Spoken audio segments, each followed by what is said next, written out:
This episode, we review director Andrew DeYoung's Shakespearean tragedy film Friendship, starring Tim Robinson and Paul Rudd. We analyze the potential behind an Alex Garland directed Elden Ring film adaptation. And we examine the Memorial Day box office for Mission Impossible: The Final Reckoning and Lilo and Stitch, while questioning the reasoning behind pushing the upcoming Avengers Doomsday and Secret Wars release dates. My name is Simon Eady. And I'm Adrian Pinter. Welcome to Split Focus, a film and TV podcast, episode 111.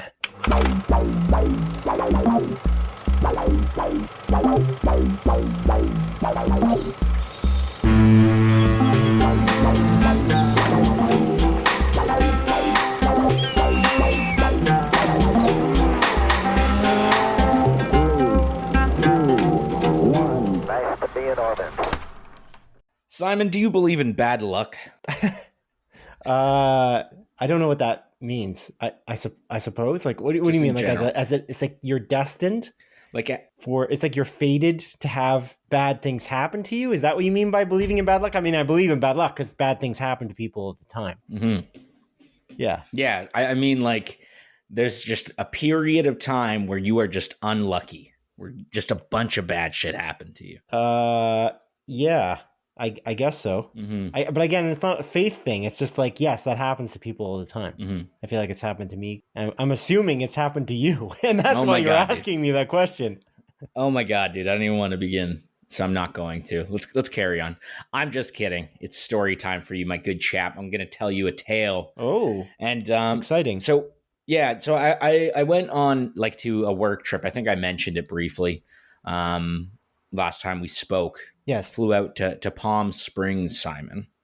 And I flew American Airlines. Okay, this is important to the story because fuck American Airlines. Oh, right? Okay. And the reason for fucking American Airlines in a negative way is because I had a flight. It was supposed to go into Dallas and then from Dallas into Palm Springs. A connecting flight? Oh, no. A connecting flight, because there's no direct flights. There ain't no direct flights, Simon. But you can land in California and then Uber. This was the most convenient flight path, okay, Simon? Oh, yeah, go. You're ruining my story. You're ruining my story. Continue, okay? Yeah. You shut your mouth when I'm speaking to you. I went to Palm Beach. Right. And we there wasn't any direct flights for us. And so we landed in a city that was further from Palm Beach. And then we took an Uber. Anyway, continue. You didn't do that. You went to you took the only option that you had for flights to get. So you took a flight to Dallas and then you connected to Palm Springs. Continue. Yeah. I apologize. I was very rude. Continue. Yeah, you were. Thank you for acknowledging it. That's at least what was supposed to happen, Simon. So when I booked this flight, it was a 40-minute connection. 40 minutes. I'm like, ooh, that's not a long time. No. That's not a long time. But when we were booking this flight, it's like, oh, it's the same airline. They'll know. They'll wait for you. Sure. I'm like, I don't know about that. I hate traveling. I don't think that's the case, but okay. So flying to Dallas, right? Yeah. Mind you, my flight leaving is delayed by like 40 minutes. But as we're in the air, they're on the intercom. They're like, we're actually going to make it there on the scheduled time. I'm like, okay, fantastic. And then they also said, like, people with connecting flights can leave early, like as soon as we land. Anyway, so we fly down and we land in Dallas. Jesus Christ. Okay? So you're landing in Newark? Yeah, dude. Oh, Jesus. Whoa. What's with the Jesus? Okay, continue. Yeah, you landed. So I land in Dallas, right? 40-minute connection. And I would hope that they're people of their word, that I can leave as soon as we land. But no, guess what happens? Every fucking person on the plane stands up and goes into the middle aisle, blocking everyone behind you. Of course they do. Of course they do. Because they're losers and they're idiots, and I hate them. Selfish Anyways, is really the word. Yeah. So it takes me like 25 minutes to get off this flight. Mind you, I got 15 minutes before my other flight leaves. Have you ever been to the Dallas airport, Simon? No. It's fucking huge, dude. It's fucking huge. It's ginormous. You got to take a tram system to get to different gates. Okay. That's fun. And of course, I run off my flight and I'm like about to run to where my ticket says the gate is. And I'm like, there's an itch in my brain. I'm like, what if they change the gate? So I run to the nearest person. I'm like, did my gate change? And they're like, yeah, your gate changed. It's on this gate. Guess where it changed, Simon? To literally, yes. So I go on this Fort Worth? This is like the Fort Worth? Yeah. It's a huge fucking airport, dude. Yeah. So I take this tram system and I get there. I got like, I don't know, 5 minutes until my flight's apparently supposed to take off. And I run to the gate and they're like, and there's just this lady standing there. Total bitch, mind you. I'm going to say it. Fuck her. I hate her. And she's standing there and she's like, gate's closed. I'm like, what do you mean the gate's closed? Like, this is a connecting flight. This is American Airlines. It's the same goddamn airline. Yeah. What do you mean the gate's closed? Like, it's closed. Nothing we can do. I'm like, what? I mean, you got to help me out here. Like, when's the next flight? He's like, oh, there's a flight tomorrow. Let me check. Oh, it's sold out. I'm like, this is absurd. And I like look on my phone and I'm like, okay, so there's a flight tomorrow. There's no other direct flight from Dallas to Palm Springs. So I'm like, okay, I guess I'm flying back home to Toronto and I'm not going on my work trip. And she's like, yeah, you can talk to customer service over there. I'm like, why did it take you 5 minutes to tell me to talk to customer service? Just tell me to freaking go over there, okay? So I line up, I go to customer service. There's multiple people that go to that gate, mind you, that miss their flight for the same reason as I, because American Airlines lets you book a 40-minute connecting flight and they don't wait for you. And I go through customer service and I walk up to the lady. I'm like, hey, I missed my connecting flight. I just want my ticket changed. There's a ticket flying back to Toronto tomorrow morning. I want you to find me a hotel to sleep in tonight so I can just go home in the morning. And then she's like, okay, I got to look into this. 15 minutes later, she's like, I can't do that. We have to fly you to Palm Springs. And I'm like, the lady over there told me the flight's sold out. Like, what do you mean fly you to Palm Springs? And she's like, oh, you have a flight in 20 minutes going into Phoenix. The gate's right over there. And then from Phoenix, you'll go into Palm Springs. I'm like, okay, why hasn't anyone told me? This plane leaves in 20 minutes. Am I going to miss this flight? She's like, no, you should have gotten an email. I was like, I didn't get an email, lady. I didn't. Like, what is this? So how did they know you already missed the other flight to send you the email they just automatically, it was an automated system? I don't know, Simon, because I never got the freaking email, man. But was it automated? Like, did it automatically do it once you missed that flight? It realized you didn't scan the ticket and then it sent you to Phoenix? I have no idea, dude. I have no idea. She was just telling me this at the gate. And she's like, okay, yeah. So yeah, your gate's blah, blah, blah, blah, blah. I'm like, I don't have an email. I don't have a boarding pass. Are you going to help me out here or what? She's like, oh yeah, I can print one off for you. I'm like, okay. So when's the flight from Phoenix going into Palm Springs? She's like, oh, it's at like 5 a.m. So I'm like flying into Phoenix. I get there at like 11 or 11 p.m. And then I got to wait 6 hours for the flight. I'm like, are you guys helping me out here? Am I sleeping in the airport? What is happening? And she's like, oh, no. Like, you'll get a voucher for a hotel and like a voucher for a meal and like an Uber. I'm like, why do I have to ask you all of these questions? Why can't you just literally communicate this with me? This was my tone and that was my verbiage, like almost verbatim. I said this to the woman and she's like, oh yeah, sorry. I'm like, don't be sorry. Give me my information. Where is this? Why don't you have this for me? And then she is like, okay, yeah, I'll print this out. And she's just so like lackadaisical. Yeah, and I was losing it. I was feel losing like it. That might be just like she's in the job too long and she just assumes that because she knows the information that everyone must or something like that. Like, why wouldn't she just communicate that you would get an Uber? Like, who would know that would happen? I wouldn't know that. I don't know that. I'd get a hotel. That's weird. And she's like, you should have gotten an email. I didn't get it. She kept on saying I should have gotten an email. I got no emails, dude. No emails given to moi. Anyways, long story short, I would go to Phoenix and I land there. I'm just exhausted. I'm a tired little schoolgirl, and I walk to the customer service there and I talked to the customer service there. And I think the guy knew I looked defeated. I think he knew I was saddened. And the guy there, I'll give him props. Very nice person. He was very understanding. He like got me all my information. He said, listen, I'll email everything to you right now while you're here. Because the lady didn't email me anything when I was still in Dallas. Oh, geez Louise. Anyways, I got to Palm Springs, but I was very exhausted. And that's my tale for you. But on top of that, Simon, a myriad of other negative things happened to me. My computer that I typically record our podcast on, dead. Not turning on. And that was, it happened literally minutes before we were supposed to do our Last of Us, like, spoiler for the last episode. Yeah. I just died. Yeah. I sent you a video.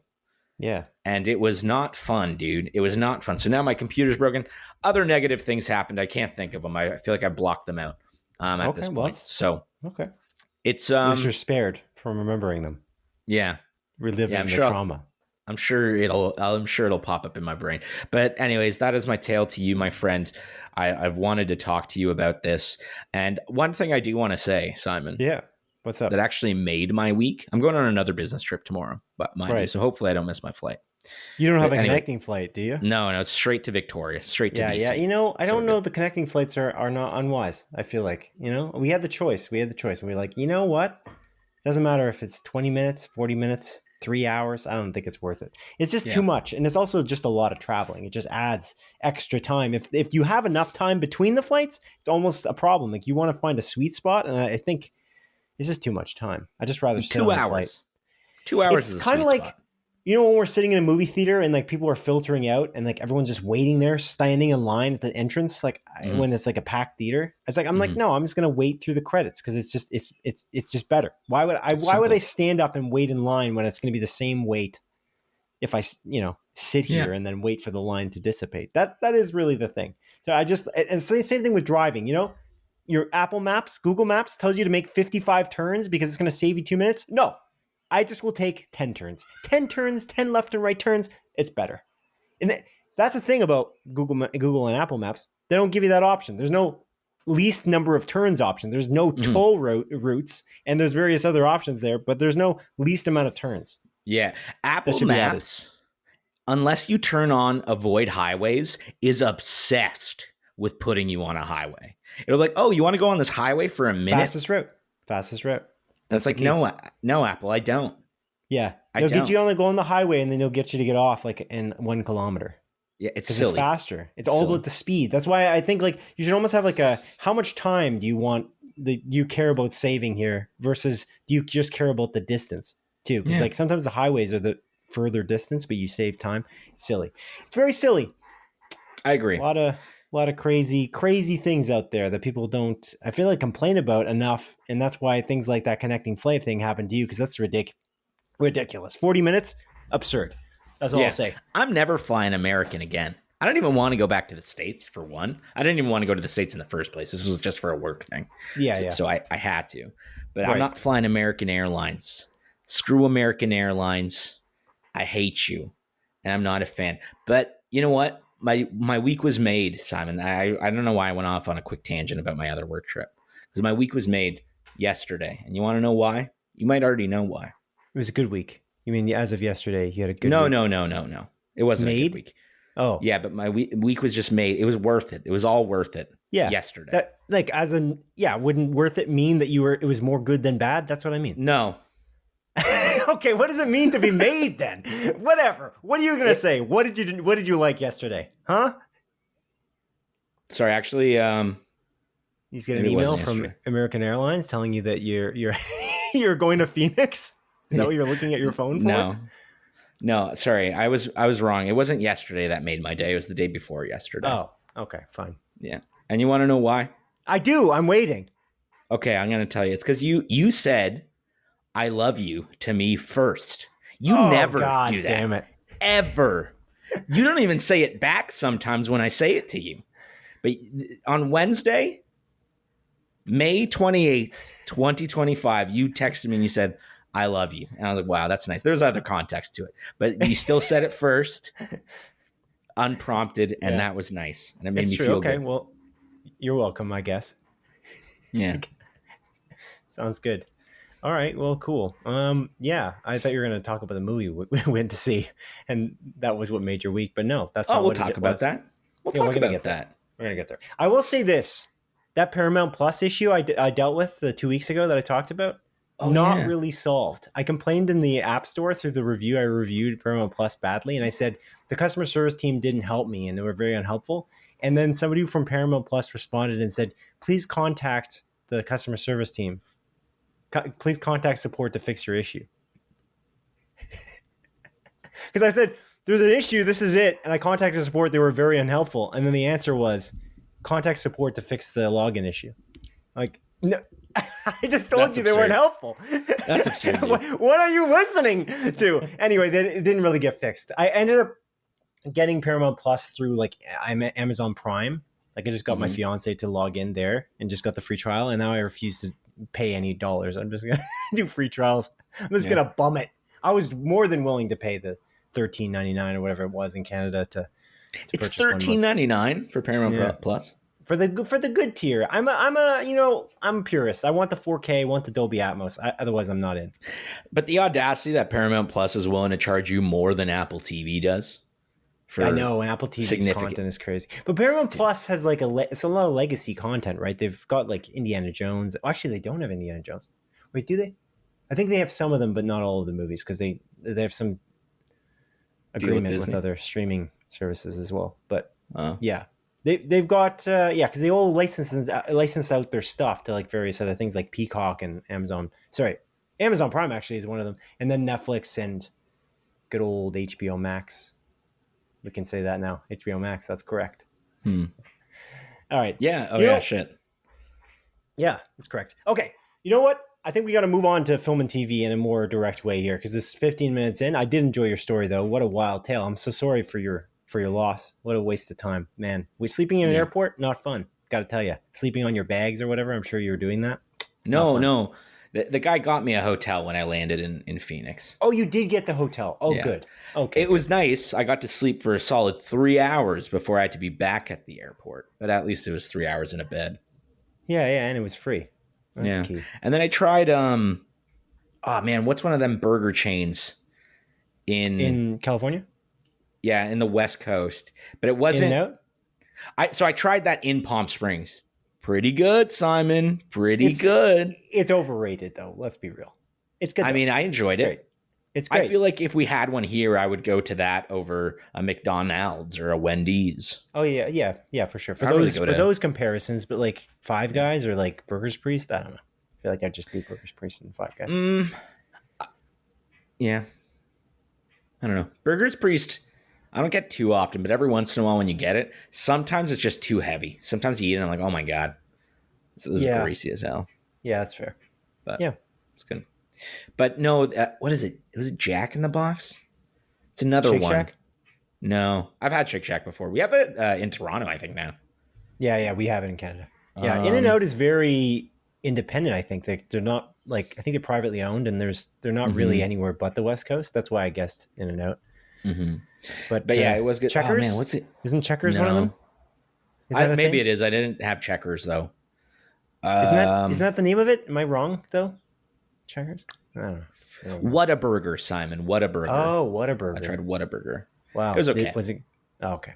So like I got I got the Whataburger. It was literally called the Whataburger because it's the namesake. But then there was another one where it comes like another burger and it comes on Texas toast. I forget what that one was called. So I was like, I'm going to try both. The Whataburger, not good. The Texas toast one, whatever that was called. What's the name of it? I got it here. So Whataburger, the Whataburger patty melt what a meal. That was good. So it's on Texas toast, like the burger's on the toast, like the buns. Mm-hmm. Oh, okay, okay, gotcha. Understood. Good. Yeah, that's great. Yeah, all right. Anyway, sorry. Cool. Carry on. Movies. Yeah. So I was gonna go into the quick bites, a few quick bites of film and TV industry news, as we usually start the show with. The first one's a really, I think, a wild one. I don't really understand how this is a thing, but anyway, Warfare director and 28 days later writer, but he's also the 28 years later writer. Alex Garland is directing an Elden Ring film adaptation. So Elden Ring, if you don't know, audience, is a video game, incredibly popular video game from 2023. 2023, 2022, 2022. I'm sorry, 2022. Two. 2022 that sold millions of copies and is very difficult, but it's open world and it's from the developer From Software. Anyway, it's very, very popular. But the story in it, I don't really think the story is good or really existent in a way that's makes sense to be a movie. But you tell me, does this make sense? Alex Garland is directing an Elden Ring film adaptation. What do you think of that? I mean, like, I will watch anything Alex Garland does. Right. So, like, I'm excited about that from that perspective. Yes. I played Elden Ring for, I don't know, 80 hours. I enjoyed my time with it. Right. I could not tell you the first thing about it. I don't know what the lore was. The Finger Lakes, Adrian, the Finger Lakes. Finger Lakes? I don't even remember that. The Finger Lakes. The Finger Lakes? What? I don't remember. I don't even know That's what that is, dude. That's not part of it. I'm merging the Office the Office reference with. They always talk about the finger. You know what I'm talking about? The finger in the game. They always say the finger thing. They always say this over and over again. The tarnished, right? It's like old Victorian language, but it's like very, very like. It's just not. It's not good in my opinion. It's weird because the lore is built by like George Railroad Martin, like the author of good old Game of Thrones. So I don't know. What will it be? Like, what will this movie be, in your opinion, in your estimation? I have no idea, man. I genuinely have no idea. Like, its gameplay is really its focus. Its design, and its open world design, and the creatures you encounter, and the sense of discovery. That's the beauty of Elden Ring. How the plot line is the weakest part, maybe. I don't know. I agree. Sorry, Simon. I'm going to interrupt you here real quick. An email from the Phoenix Airport. In Zencaster, I got an error. Oh, no. And it said, quota exceeded error. You have run out of free disk space to save a local backup of this data. I recommend that you stop the recording and clear out some disk space to prevent possible data loss. What? Your disk space is full? I don't know, dude. I'm using a Mac. It's not many storages on here. This is going to make the edit so difficult. So I guess we're going to stop it here. I don't think, well, no. I feel like we can continue. It's just as long as I assume as long as my internet doesn't die out, which I don't think it will, we should be fine because it'll save. All right. Online. I guess we'll see, won't we? Okay. Yeah. Okay. Well, moving on to the next quick bite story for the last 2 weeks. There, we had the Memorial Day box office results. Adrian, Mission Impossible: The Final Reckoning made over $200 million internationally at the box office after the opening weekend. Nice. And it actually had its strongest North American opening for any Mission Impossible movie, which I find crazy. Wow. It's at $63 million for the three-day weekend. And then Disney's live-action Lilo and Stitch film became the third largest box office result for a Disney live-action remake after Beauty and the Beast and The Lion King, with $341 million earned globally. But I also have like a little asterisk here, I guess. It's meanwhile, despite earning over $350 million at the box office so far, Thunderbolts asterisk might not break even, which I think is remarkable because that theoretically did well because it sold. That's a lot of tickets at $350 million. It's crazy. Yeah. It's just there's that age-old adage where you take the budget, which was like $188 million, and then you multiply it by like 2.5. They say like 2.5 to 3. Oh, I didn't. I thought it was just 2. You're including like the marketing budget, but you're also including like the distribution because like the theaters are taking some of the cut, so you don't get that full money anyway. So I think that's part of that calculation there.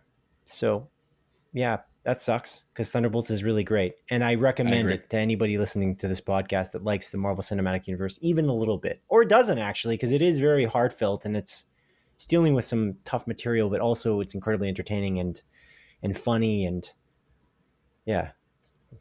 I think it's great. It's good. It's too bad. It's well acted. It's well directed, well written. So yeah, it's, I feel like it's a victim of stuff that's come before it. I think like a lot of people disliked, critics and audience disliked Captain America, the fourth Captain America. It's Falcon now. And I think as a result, like people didn't, there was good word of mouth with Thunderbolts, but I think a lot of people are kind of, they're done with Marvel. Unfortunately, I think there was a big drop off post Endgame, and then with like a few bad movies kind of coming out, or not so great movies like Miss Marvel or the Marvels, Captain for America, other movies that I can't think of. It's just kind of been fluctuating a little bit too much. So I think it's kind of a victim of that. And I do agree with you, man. That movie slapped. Like, it was fun. I really enjoyed it. I think it's in the upper echelon of the MCU movies. And yeah, I'm pretty sad about that. But it is pretty cool that Mission Impossible is doing so well. Like, that's shocking to me, considering Dead Reckoning Final did Reckoning. not. Oh, Dead Reckoning. Yeah, part Yeah. one, which it became not part one, but just Dead Reckoning. Exactly. Like, which didn't do particularly well. I know that had a lot to do with like COVID and like a very high budget because they continued to pay, people while they were waiting to be able to film. But it's pretty shocking. It's also when it came out. Like, it came out in a time. Well, I still came out in 2023 actually, so we were out of COVID basically at that point. Yeah. Yeah. Didn't. One second, Simon. I'm cracking open a cold one. You're gonna hear a big. All right. Wow. Nice. ASMR. Nice Moosehead Canadian Lager, not sponsored. Right. Very good. Terror free. Terror free. Terror free. We don't have American booze here right now. Yeah. Oh, never mind. Sorry. I was about to just go off on a different tangent. I tried Buzzballs, which is like an American like beverage. It's like a little ball. Remember those Chub drinks when you were a kid? Yes. Those Chub. Yeah, we have them in the grocery store today. Oh, really? Yeah, we just saw them. We were that's just in the crazy. grocery store the other day and saw them. So it's essentially like, it looks like that, but it's like alcoholic content is within it. Right. And it's like, I don't know, 13% in these like tiny little things. Pretty good. Anyway, sorry, I didn't mean to go off on a tangent there. It must have been the price to make Dead Reckoning, because it did make worldwide $571 million. So Pretty actually, good. we'll see what the Final Reckoning shakes out to be by the end of it. So it's doing well. Lilo and Stitch is doing really well. It's not reviewed that well. Neither is Final Reckoning in comparison to the last four movies in the Mission Impossible franchise, which I find so strange because it's the same director, Christopher McQuarrie, and I thought that they were so strong the last few. I think Fallout. Yeah. I was mentioning this the last time we spoke on our podcast, but I've been going through the whole onslaught of Mission Impossible movies, and we're on number 7. So we've gotten through them all, and we just finished Fallout. And honestly, I had initially remembered it as like in my weird scale, it's like 4.5 out of 5. I like bumped it to a 5 because that movie is impeccable. It is so good. It's so good. It just, from moment to moment, it goes from like set piece to set piece, and then it drops these emotional moments in between in like perfect pockets. The pacing is divine. And there's so many of those like incredible Mission Impossible heist moments where they kind of know they know the characters know more than the audience, and then they like surprise you with these like, oh, actually he's wearing a mask here, or actually you thought these guys were screwed, but they were smarter than you all along, kind of situation to the villains and to the audience. And I love those moments, and they did them so many times. And then there's so many incredible Tom Cruise stunts in that one as well. And there's so many incredible ones in every movie in the last little bit from the Mission Impossible franchise. But I just think it's great. And the cast is really good. I really like Rebecca Ferguson as an example. I think Me too. She's great.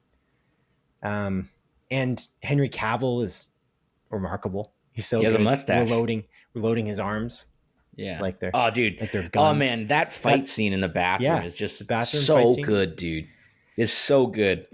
Yeah. Oh man. But even just they're going into that party, that club, and the sound is bassing.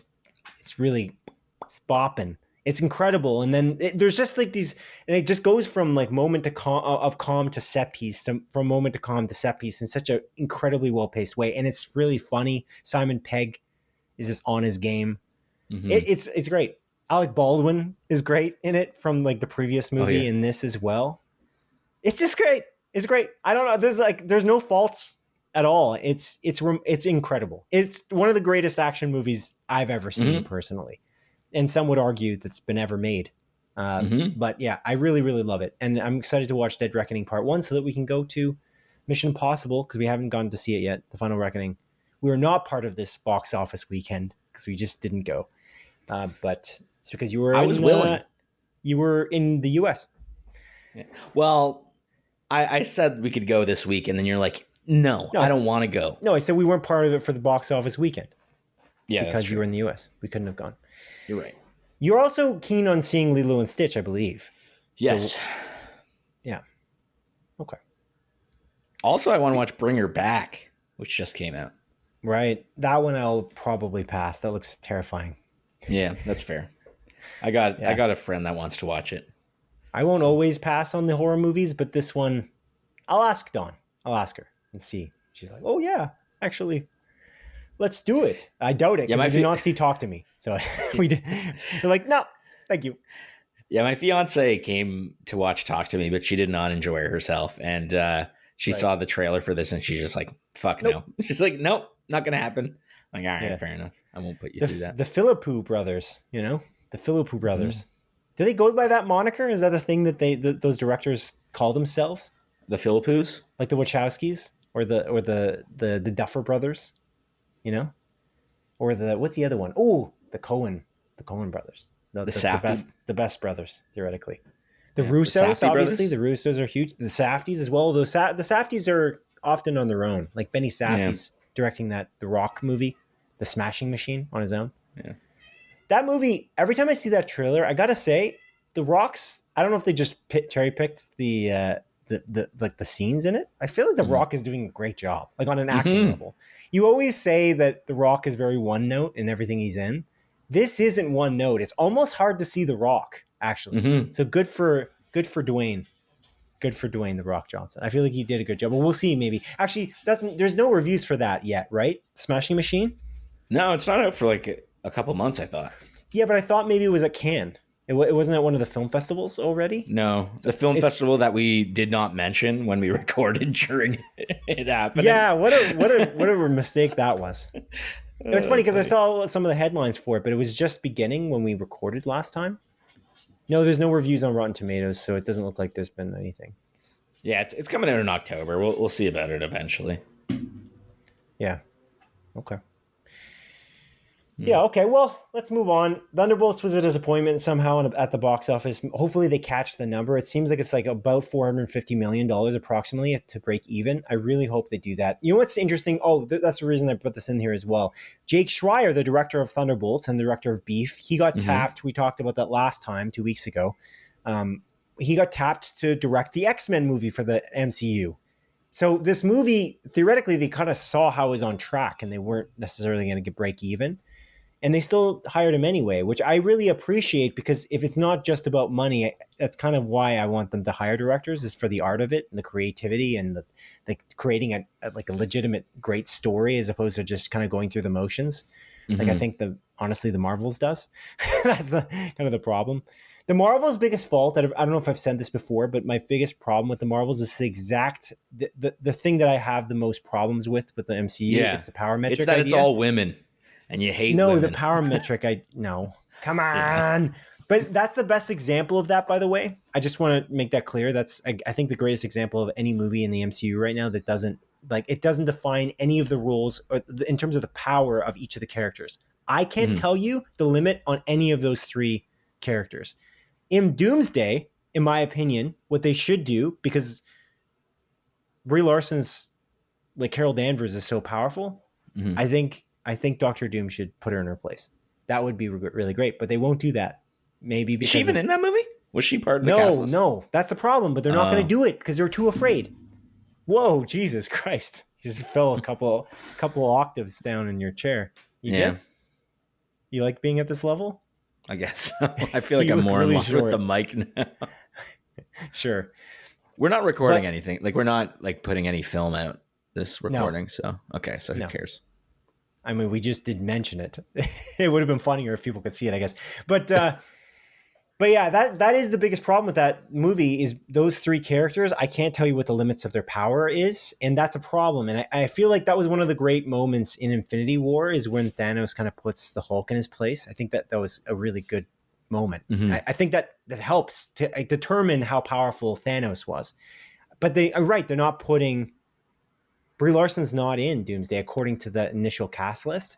And I feel like that's a mistake. And I think it's the Russo brothers are doing this intentionally, just like they did with Infinity War and Endgame, because they're too afraid of dealing with that problem. Because it is an issue. I think it's an acknowledged issue, I think, behind the scenes. I think they understand there's a problem. But like, I like Carol Danvers. I like Brie Larson. I think the problem is that I can't understand how she can ever lose. And if she cannot lose at all, there's no stakes. And if there's no stakes, it's not, I'm not on the edge of my seat. It's not possible. Mm-hmm. And I think maybe audiences can't put a pin in it, like what the problem is with her as a character. But whenever she shows up, I don't know how she can lose. Like they introduced her in Endgame at the end of Endgame. Like she's like, oh, here she is. And she goes away for a while. And she's like, here she is again. Because anyway, I really hope they can fix that issue. But anyway, I'm glad that Jake Schreier got tapped for X-Men. I think he did a great job with Thunderbolts.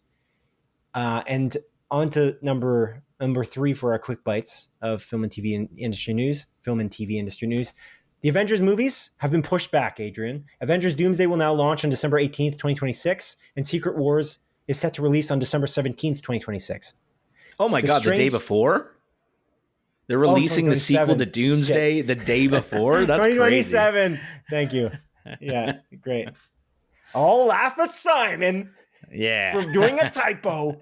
But no, the other thing that I found most interesting about this pushback in dates is that there has been no announcement for the potential for Sony's Spider-Man Brand New Day to be shifted from its July 31st, 2026 release date. So therefore, like where Avengers Doomsday was before, Avengers Doomsday was launching in May of 2026. And now it's launching in December. So it leapfrogged Spider-Man Brand New Day. And there's no announcement as of the time of this recording on, what is it, May 30th we're recording this, that this is being shifted. Do you think that Spider-Man actually has a direct reason for why Doomsday was shifted? Because the writers actually rewrote Spider-Man Brand New Day in some way to make it more relevant as a movie prior to Doomsday. And maybe they want to put Spider-Man in Doomsday. Because I always figured that he wouldn't be in Doomsday based on the cast list, and he would be in Secret Wars, and that they would try to keep it grounded. But it's hard to keep it grounded if there's like an earth-shattering event. Yeah. So maybe this is a strategy. But aren't they already filming Brand New Day like right now? Hold on. Let me look that up. Look it up, dude. But riff. No dead air, Adrian. It's a podcast. What are you saying? Dead air.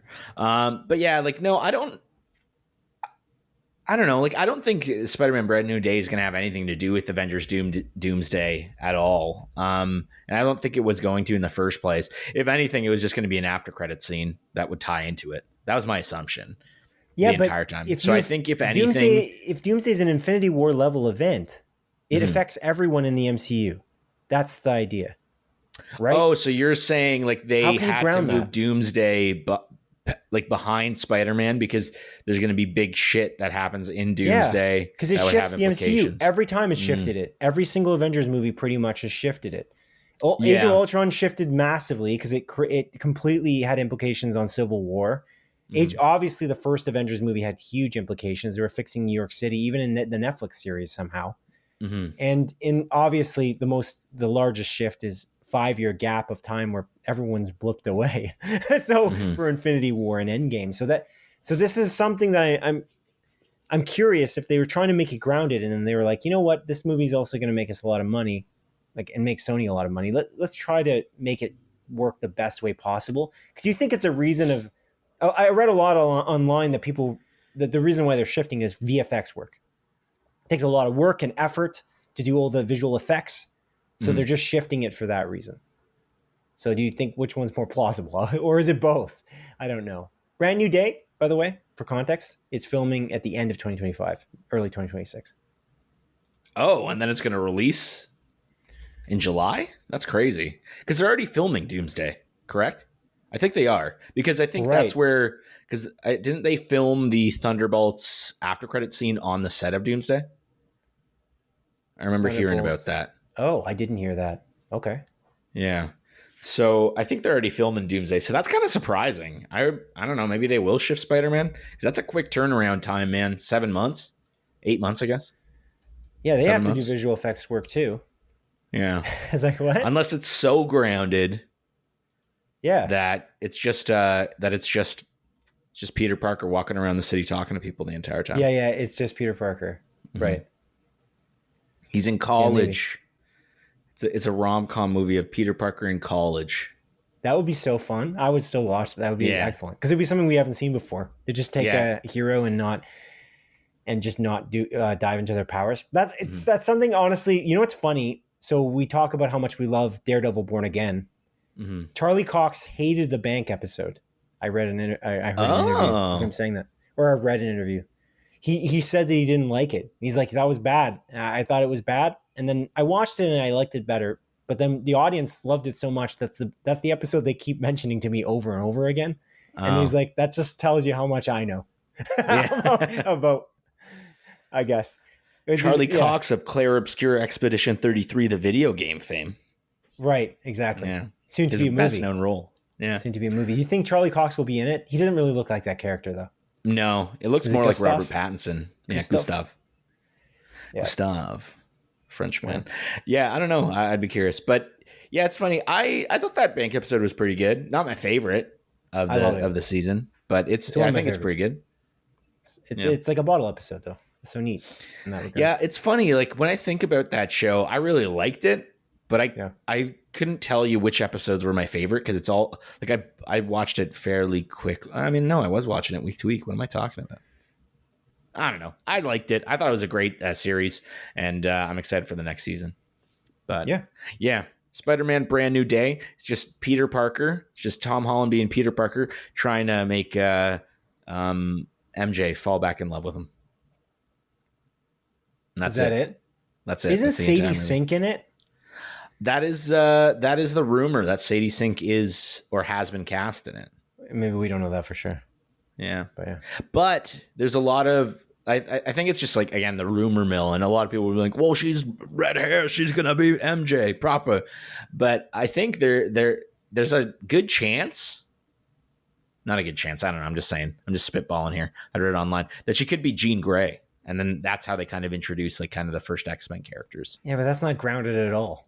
No, but maybe she meets Jean Grey. He meets Jean Grey in school, and they do some crazy antics. Yeah, but no, they're gonna do with the X-Men. They're gonna do multiverse situation. They gotta be doing that. They gotta do another universe. The X-Men are there already. That makes the most sense.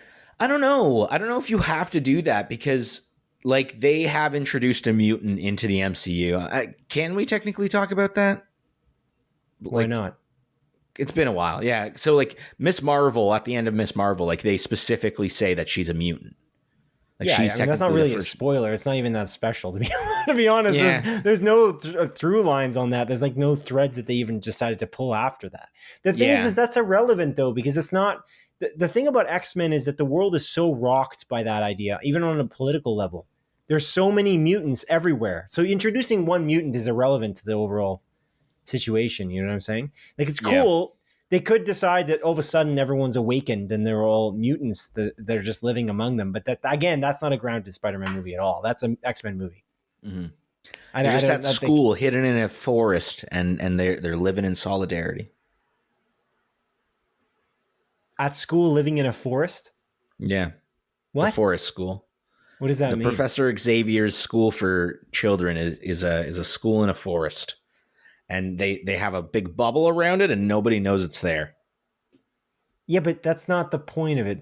That defeats the purpose of X-Men. I feel like that's one of the coolest things about the movies, like the X-Men movies, is that they're like dealing with it racist against them. political level. Like there's and they're initially accepting in some aspect, but they have to adjust to, it's fear of the other. It's something we deal with in our society every year, it seems like, without fail, unfortunately. But yeah. Anyway, but yeah, I'm curious to see how this pans out. Well, Adrian, it's now time to move on to the montage, a sequence of our show in which I briefly present 7 of the bye-week's smaller news stories as Adrian delivers a brisk verdict. Number 1. Comedian Conan O'Brien has been cast as new character Smarty Pants in Pixar's upcoming Andrew Stanton-directed Toy Story 5. Wow. Pretty neat. Conan O'Brien, the guy that hosted the Oscars. That's right. Number 2. As publication deadline reports, the Looney Tunes animated film licensed from Warner Brothers by Ketchup Entertainment, The Day the Earth Blew Up, will land itself on streaming service HBO Max on June 28th, 2025. Neato. Maybe we'll get it on Crave here in Canada, but only in French. Number 3. As Deadline reports, Amazon has canceled their Wheel of Time TV series after its 3rd season due to financial reasons. That's, I guess, unfortunate for the few people that watched it. I actually don't know a single person that was watching that show. Not a single person. Number 4. As confirmed by star Hannah Waddingham on social media, Apple TV Plus sports comedy Ted Lasso Season 4 begins filming in July of this year. Wonderful. So maybe we'll get it next year on Apple TV Plus. Number 5. As announced by Warner Brothers, industry newcomer actors Dominic McLaughlin, Arabella Stanton, and Alistair Stout have been cast as Harry Potter, Hermione Granger, and Ron Weasley, respectively, in HBO's upcoming Harry Potter TV series. Pretty cool. Alistair Stout is the most, Harry Potter name already. I'm good for that guy getting cast. I actually didn't hear any of their names. I saw, the picture, and I was like, oh, good for these children. Their world will change forever. Mm-hmm. Literally. These are huge roles. Yeah. And they're kids, so. Number 6. Iranian director Jafar Panahi's film It Was Just an Accident was awarded the incredibly prestigious top-billed prize, the Palme d'Or, at the Cannes Film Festival this year. For a tiny bit of context, the 2025 Oscars Best Picture winner, Anora, won the Palme d'Or in 2024. Oh, okay. So maybe this is a film to look out for when we can watch it, Simon. Number 7. Likely in response to the recently cut funding to the public broadcasting service, PBS, by the US government, Netflix will now stream the long-running children's TV series Sesame Street going forward. Unlike a previous broadcasting deal with HBO, new episodes will air on Netflix day and date with their PBS release. Wonderful. Good for Sesame Street. And a bonus number 8.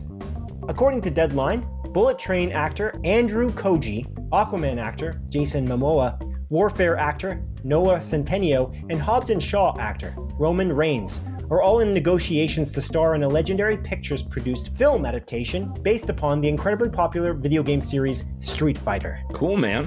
Maybe I'll watch this. I don't know. I watched the Mortal Kombat movie. It was fun. And that concludes the montage. Bum, bum. Oh boy. All right, Adrian. Simon, you're keeping things fresh. You're keeping things fresh for me. You're just changing up the order. Even that's viewed in the document. You're keeping me on edge. That was an accident because it's got to go in the center. The montage just goes in the center. It breaks up slower parts of our podcast. That's the whole strategy. But regardless of that, we're moving now on to the reviews, what we've been watching section of our show, Adrian. I didn't really watch too many new things from the last 2 weeks. I've been watching kind of the same things, and I've kind of already gone over them. I've been watching Mission Impossible, and I've been finishing up Andor season 1 to move on to season 2, because I'm just been watching it kind of over again, because the last time I'd seen it is 2022, and I'm watching it alongside playing Star Wars Outlaws, which is a really great, I feel like, synergy, really cohesive in that way. I really appreciate it. And Star Wars Outlaws, way too underrated of a video game, I must say. I'm shocked that it sold as bad as it did, because there's a lot of love and care, I feel like, in that game. But regardless of that, that's all I really watched. I haven't really watched too many new things other than the thing we watched together yesterday in theaters. So I'll throw it to you. What have you been watching, sir? Anything fun and exciting? Yeah, I've watched a few things, Simon. that Nice. are both fun and exciting. I'll start off with the one that you're probably most interested in. Me and my fiance, we started watching The Secret Lives of Mormon Wives. Oh yeah. It's a reality TV show. It's on Disney Plus or Hulu in the States. Dude, this show's wild. These Mormon women are crazy. I can't comprehend what they get up to. The first episode of Secret Lives of Mormon Wives, honestly, is bananas. More shit happens in that one episode than the entire first season of Vanderpump Rules. I was sitting there being like, oh my God, that was like a lot. My fiance's like, you want to keep watching? I was like, I don't know if I can right now. Like, it was like, wow. It was like so much. We still continued watching. Tell me, do you binge these shows, these reality TV shows? Are you a binger of these shows? Is that like when she said you want to keep watching, like it was like in that sitting kind of situation? Because I don't binge almost anything at all. And so I'm just curious, is that what she was asking you or?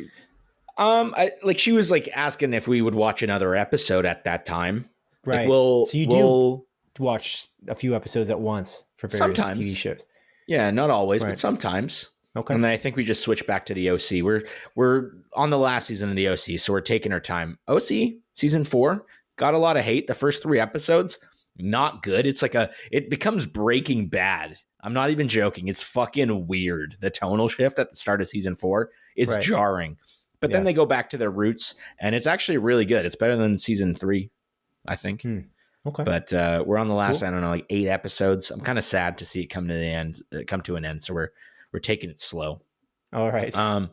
But Secret Lives of Mormon Wives, it's, like, I don't know what, 8 Mormon women talking about their lives. They gained popularity because they had this thing on TikTok called Mom Talk. And they would do like these crazy dances. It's stupid. Right. I don't really care. I have no context of who these women are. So like there's a lot of lore dumping about these women and the drama they have. And there's this one woman on the show. Oh my God, she sucks, dude. And there was this, like, she talked about how, like, I was, like, canceled back in the day because her baby was, like, sick and, like, on the verge of dying because, I don't know, it was born and it was, like, suffering. And she posted a TikTok of her dancing in front of her baby that's, like, near death and posted it online for like clout. And she's like, and people were attacking me and villainizing me. I'm like, yeah, obviously, you psycho. Like, what the fuck are you doing? And she's the worst. Her name's Whitney. I think I need context. What is this show about, dude? Did you say that? It's The Secret Lives of Mormon Wives. You're following these 8 Mormon women and their secret lives. What is the secret? What's the secret? Nothing, that they're not good people, I guess.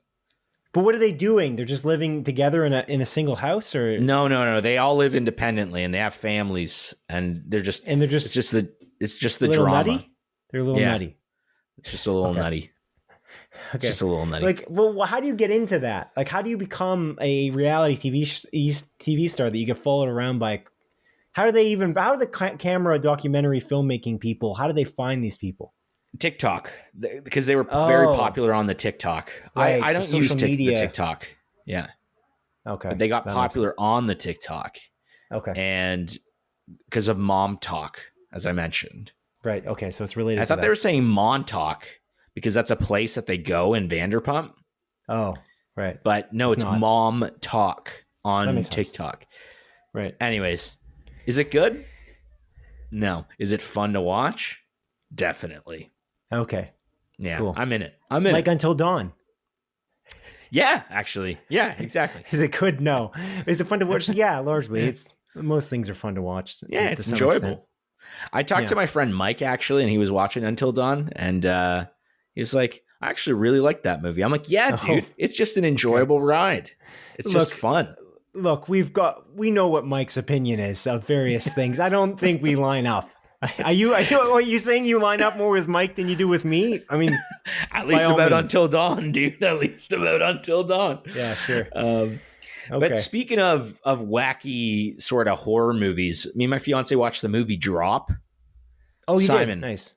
Simon, if you had issues with Until Dawn, you would have so many issues with Drop. Drop is fucking nuts, dude. It's reviewed very well, though.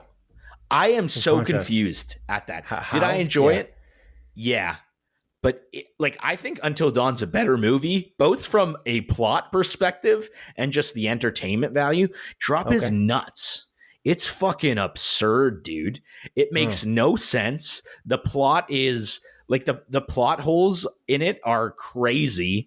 I almost want you to watch it so I can see your reaction to it, because it was fucking stupid, dude. Good time, though. Sorry, it's on Netflix in Canada? No, we rented it. Oh. It was supposed to be on a streaming service, wasn't it? No. Okay. I don't think it's on Netflix. I mean, I rented it, so I spent money on it. If it is on a streaming service, too bad, I guess, for me. But let's see. Is it on? Yeah. I mean, Netflix is the most difficult one to check, because you'd have to check it separately. Yeah, it's not on Netflix. But yeah, our friend, like our friend, they watched it, and they're like, "Oh, dude, watch it. It's fucking nuts." And I watched it. It is. They were saying it's nuts in a good way when they told you they recommended, or they were saying it's nuts, it's just not good. How is it 84% on Rotten Tomatoes? I am so confused, dude. I cannot fathom. I genuinely cannot fathom. I was sitting there being like, wait, what? It falls apart at the halfway point. And again, it is still entertaining from a purely entertainment level. Good time. I had fun with it.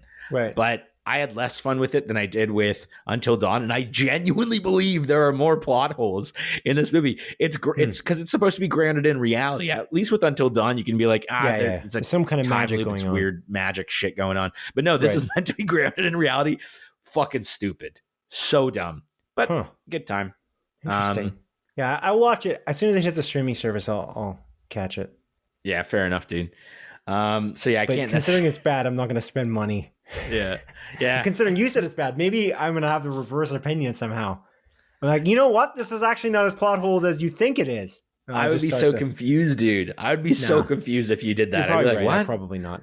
I would ask you to write a fucking 16-page essay to explain why not, because I would need that for you to convince me. That's on a closer look for sure. We can have a debate if we disagree. I'll rewatch it at that point then. And then the final thing I watched, apart from what we both watched together, Andor, dude. I'm most of the way through Andor season 2 on episode 9 now, so 4 episodes to go. Holy shit, man! Andor is so fucking good. It is unbelievable. I think it's better than season 1, which is crazy because the first season of Andor is amazing and arguably the best Star Wars content. And I was like, it might be the best Star Wars content. This season, I am confident this is the best Star Wars content ever created, period, full stop. Like the whole show, like combined. Yeah. But this season in particular, it's immaculate. And it is, oh my God, dude. Just the layers and how deep they're willing to go into the universe, how dark they're willing to go within Star Wars. I'm sitting here being like, man, what the fuck? This is Star Wars. Like, this is Star Wars. Don't get me wrong. I loved Star Wars. You know, I love the original trilogy. I like the prequels, but I don't think it was ever like amazing. You know, it might be blasphemy, but I don't think like the Star Wars movies, like the original Star Wars movies, like it's not on the quality of like Alien, which is like a genuine masterpiece of a horror film. Like Star Wars is just good, great sci-fi. It's interesting. It's a cool world. And I loved it. Right. But I don't know about that. It's not on the level of Alien. Like, think about when it came out and what it was doing. It's doing something super unique, and I guess, Alien's but really I don't know. Good. I'm not saying. Yeah, and I think the writing in Alien's better. Anyways, is it? Yeah. There's not that much writing. It's a bunch of running around. Yeah, it's good running around too. It's just more creative in a lot of ways. The thing about Star Wars that's interesting too is that, and I think that's why it's so rich to tell a story like Andor, is that George Lucas spent so much time building out the little details in the world. Like that was the thing that really struck me when I saw Star Wars ever so long ago for the first time in the 90s, like the first movie, A New Hope. I was like, it feels so lived in. Everything feels so lived in. You just get thrown into this universe and you just feel like you're kind of just a part of this crazy story, and you're constantly trying to grasp how this world works. What is this religion they're talking about? What is the Force? What is all of this? There's all like when you're on Tatooine and all the architecture and everything's so unique and it's not that unique to us now. We think back, you have to kind of think back on what did you think when you saw it for the first time, but what is really like that? There's so many, And that, like, the having the two suns as an example on Tatooine, and like there's it's so creative, but it's like none of the characters like are surprised by it, and that's the beauty of it. They're all living in it, and that, I don't know, there's something really beautiful about that aspect. And so because it's so rich on a world building perspective, that's actually maybe why George Lucas got carried away with the prequels. He was too focused on the world building and not focused enough on telling a really cohesive and good plot. That was kind of his issue. Yeah. But if you look what's that thing? Like, Jar Jar's the key to all of this. Did he say that though? I think that's just the bit from the podcast we both listened to. I don't know if he actually said that or not. Right. Yeah. Yeah. But yeah, that's again the beauty of it. And so if you take like really serious filmmakers like Tony Gilroy and his brother, and then you throw them in to the Star Wars universe, they're going to tell a emotional and impactful story, and then live it and situate it within the Star Wars universe and make it work inside those confines. And so if you took Star Wars out of Andor and you still put the same amount of detail in terms of I don't know, it's like not post-apocalyptic. What am I trying to say? It's an authoritarian regime in space, and you just do all that, but then you still put all that effort into the set design, and you just didn't call it Star Wars, and you just didn't make it Star Wars at all. It would still be an incredible TV show, because it's just the story and the plotting is so brilliant. One of the crazy things about the first season, and we just finished episode 9, so we're there when there's like that prison sequence. And it's just, there's so much time spent with the Empire and the ISB. That's like a crazy thing about it. They're almost, you're making you empathize with these villains. It's brilliant. You talked about that, I think, in the very beginning of this reboot of the podcast. When you watched Andor, you were surprised at how well they did the villain characters, because they're just people and they're living within their own world. They don't think themselves the villains at all. Like a good villain shouldn't really. Yeah, like exactly. Thanos, I guess, but Thanos is a worse villain than these ISB agents. Certainly, they're just so interesting. Yeah, like you have characters like Cyril in particular that genuinely believes what the Empire is doing is good, and that he's bringing order to the universe. And Cyril, in my opinion, is one of the greatest written Star Wars characters ever. I love him as a character. He's so good, dude. And just everything that they do. And yeah, like you mentioned, especially in season 2, I'm watching it and I'm empathizing with these fucking Imperial soldiers, like with these Empire, with the Empire in a weird way. There's still like, the evil people within it, but you're watching it. And I think I mentioned this before. It's like, what does it take to make oh my God. I just lost my train of thought. To make a fucking fascist society, run properly, and it's just regular fucking people, and it's so brilliant, man. And the way that they play around with the rebels, like they're not necessarily like they're fighting for the good of people, but that doesn't mean that they're good people, and they're doing absolutely they cross awful the line things constantly because you have to. It's realistic in a way, because it's like, how would you not? You have to. Sometimes fighting fire with fire is the only option in some cases. Sometimes it's not, and they make mistakes. Clearly, they shouldn't be doing what they're doing sometimes in this story. It's incredibly dark. Actually, one of the characters that's really interesting too on the ISB perspective, the actors that's really great is Anton Lesser, who plays Partagaz. Partagaz. He's really great. I just there's so many though. The Denise Goff, she's so good. What are you doing? I'm doing her face. Oh, because she like does that with her nose. Yeah. She's so good, man. Did you know that that's the voice actor for Yennefer from The Witcher? No, I had no idea. Witcher 3 Wild Hunt. I didn't realize it, and then I saw an interview with her where she was saying that she played Yennefer, and I'm listening to her voice, and I'm like, oh my God, it is her. Because I spent so much time with those characters. I played The Witcher 3 Wild Hunt on PlayStation 5 for like 130 hours, 140 hours, and I played Witcher 3 on PS4 for another 200 hours. So it's crazy. I spent so much time with Yennefer, and I had no connection after seeing many hours of her in Andor until she had said it. But she's great. I just had a recent experience as well where like you realize two actors are two characters are the same actor, and this was very recent. And I'm bringing it back. Remember the TV show Recess? Simon? Yeah. You know Gretchen? Yes. She's voiced by, Gretchen is voiced by Ashley Johnson, which is Ellie. No way. Yeah, dude. It's nuts. And I was like sitting there and I found that out and I'm like, man, Ashley Johnson has been a part of my life since I was a literal child. I'm like, and she's like, been oh my God. To like Naughty Dog, you know? Exactly. Yeah. Developer Naughty Dog. I don't know if I would have said it like that, but yeah. Groomed is maybe it's not a good term for this. But no, Andor is brilliant. It is really brilliant. And the music is brilliant. I always say this to like a million times. Nicholas Bertel's score is so good. Oh. I can't do it. Episode 10 of Andor may be the best episode of the show. And just wait until season 2. It was my favorite of the first season, but holy fuck, dude. Season 2 is nuts. It is nuts. I'm not joking. I know I said this about Last of Us episode 6, like season 2, that it's like my favorite episode of television. And honestly, it probably still is. But the episode of Andor, I don't want to say the specific episode because I don't want you to be like, oh, it's that one. But I watched an episode of Andor that is quite literally like might be my second favorite episode of television of all time, if not already like taking over The Last of Us, just because I had a negative ending to The Last of Us personally. But it was unbelievable. I was sitting there being like, holy shit, dude.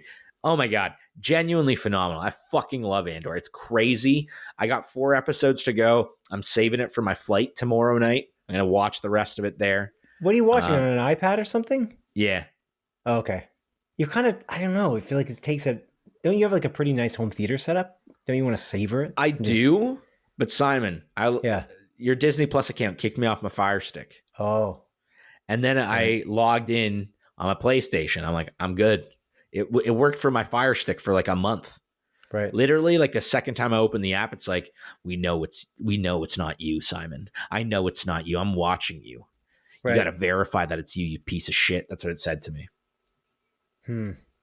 Okay. So it's really harsh language for Disney. Yeah, I know. It's crazy. I was actually shocked when it said that to me. Okay, well, I'm very excited to get into it, but I'm taking my time with Andor because I know it's going to be over. This is the second season's the last season, and then it goes into Rogue One, and I adore it, and I'm trying to pace it with the game I'm playing, and I don't want to rush it in any capacity, but you're making me excited to get into season 2. But I'm gonna watch Rogue One once I finish Andor season 2. I'm gonna go right into Rogue One. Diego Luna said that's the perfect way that they kind of built the show. Is you should watch Rogue One right away because it like literally butts right up against it in the perfect way. That's what he said. I think we talked about that before. So that's really exciting. Rogue One's really great too. I know. I love Rogue One. Might be my favorite Star Wars movie. Nah, not mine at all. And then I'm gonna watch the original trilogy, and then just kind of end it. Gonna end it. Yeah, I'm just gonna end it. My life, dude. No, don't do that. No, my watch for Star Wars. It does kind of bum me out. I was like reading online. It's like as amazing as Andor is, it sucks to know that in 30 years that another empire rises and it fucking is Palpatine, and somehow Palpatine returned, and there's Snoke clones in a jar. Yeah, if only everyone making Star Wars content took it as seriously as Tony Gilroy and his team. That's the moral of the story. I would be genuinely happy if they simply said, hey, that sequel trilogy, not canon. I would be okay with that. They would never do that, but they would never do it. Because they don't think that people like hate it enough, and it's true. People don't hate it enough. And Force Awakens is fine. Yeah. And Last Jedi was great, but then The Last Jedi is made bad because of Rise of Skywalker. That's the issue. Again, you just got to commit to the bit. You got to commit to your past writing. I can't believe that they would. I still can't believe they would do that.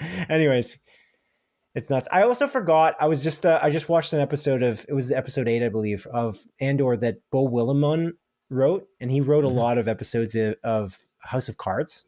Actually, I think he was the showrunner for House of Cards. And I was like, oh, Beau Willimon. It's so cool. They got a really cool team going, but it's Dan Gilroy, Tony Gilroy. They got it going on. They know what's up. I cannot recommend, if anyone's listening to this podcast and you have not watched Andor and you like Star Wars even a little bit, I recommend this so much. It's crazy. So yeah, it's great. It's some of the best television out there. Like period, full stop. Yeah. I hope it wins an Emmy this year, like a big Emmy, like an acting Emmy or writing or like a directing Emmy. Like I'm hoping. I hope it wins every Emmy, every single one available. They will win technical Emmys because that's kind of what these kinds of science fiction projects end up doing. But if it's as good as you describe for season 2, I hope that. Oh my god, dude! Big. It ones. should. I still think Pedro Pascal is going to win the Emmy for Best Actor. Did you hear that they're still putting him up for? Yeah, they get to choose what they nominate him for. Yeah, what they submit him for nomination. Yeah, I should say. Yeah. Anyways, yeah, it's weird. It's a strange one. Yeah. Yeah, because but he's in. It would be so. You know what the thing is that I'm pretty sure when they submit somebody for an Emmy, they submit them. If I'm recalling correctly, when you submit directing and acting, I think. Maybe I'm wrong. Maybe acting's not that way. Directing is that way. The directed episode is what gets submitted. Like Neil Druckmann could win best. Well, actually, he honestly could. For episode 6, he could win best director because they submitted by episode. I'm thinking now. I don't think that's like that for acting. I think you actually submit the whole season. Yeah, it's just lead actor or supporting. Yeah, we'll see.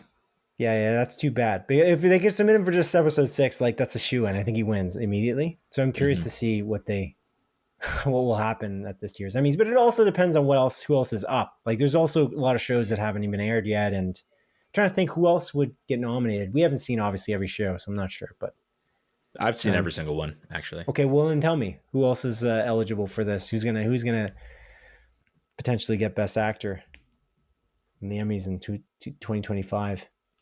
It's a secret. Okay, I'm keeping it to myself. That's good. I can't think of anybody right now, but I'm sure. Maybe Severance. I could see. Severance. I was just gonna say, like Severance is a big one. Yeah, Adam Scott. I think honestly, Ben Stiller might win directing. I think Ben Stiller versus Neil Druckmann, to some extent. Actually, it could be Ben Stiller multiple episodes for Ben Stiller, maybe. Well, Seth Rogen and Evan Goldberg, I think, will be up for the studio. These studios fucking good too. Great. Though, do they do different categories for comedy? For Emmys? They do. Yeah. Yeah, they do because it's is it comedy or musical? But they do it for or am I thinking of Golden though. Globes? No, they definitely do this for the Emmys, but I'm wondering if they do it for directing. I don't know if they separate in the directing category. But I'm riffing here, and it's going to take too long to look it up. So we'll know it by the Emmys, and we'll discuss it then, Adrian. Okay, well. What? Cool. Sorry, were you going to say something else? No, that's it. That's it. Continue. No, it's fine. Don't even worry about it. I'm not worried. It's all good. Do you have anything else you want to talk about that you watched this week this last 2 weeks that you're keen on talking about? Oh, I was saying the studio's done. The studio's done, yeah. The plane thing is interesting. I typically just pick stuff that I've already watched for the plane because I think that's just a better plan. Like if I was in your shoes on the plane, I would have done Andor season 1, and then when I got back, done Andor season 2. Good for you, man. I'm glad that's what you do. Because it's just tricky to get the full experience on the plane. Because even if you have really good headphones as you're wearing the AirPods Pro, you kind of still get the seeping of the plane sounds because it's just too loud. So anyway, but I'm glad you're still enjoying it despite the plane. So good for you. Thanks. Okay. I don't watch all episodes of Andor on the plane. I do want to clarify. Okay, sorry. You watched the finale, and amazing. It's excellent. Yeah. Yeah. Goddamn. The studio is so good. Even if you're not into the film industry, I think it's worth a watch, but especially if you're into the film industry, the amount of cameos in it is jarring. Amazing acting on all fronts, the cinematography, the directing. Honestly, it's impeccable. Like that's a genuinely stellar show. I was sitting here thinking like, man, we've had such good TV in just the first 6 months of this year. It's bananas with Severance, with the studio, with Andor, with one episode of The Last of Us season 2. Like, you're so negative on that show. Crazy. Like so good, dude. Yeah. So good. But yeah, anyways. Okay. Sounds good. Yeah. All right. Moving on. Adrian, it's time now to take a look at the season finale episode 7 of The Last of Us, season 2 on HBO. What did you think of this particular episode, sir?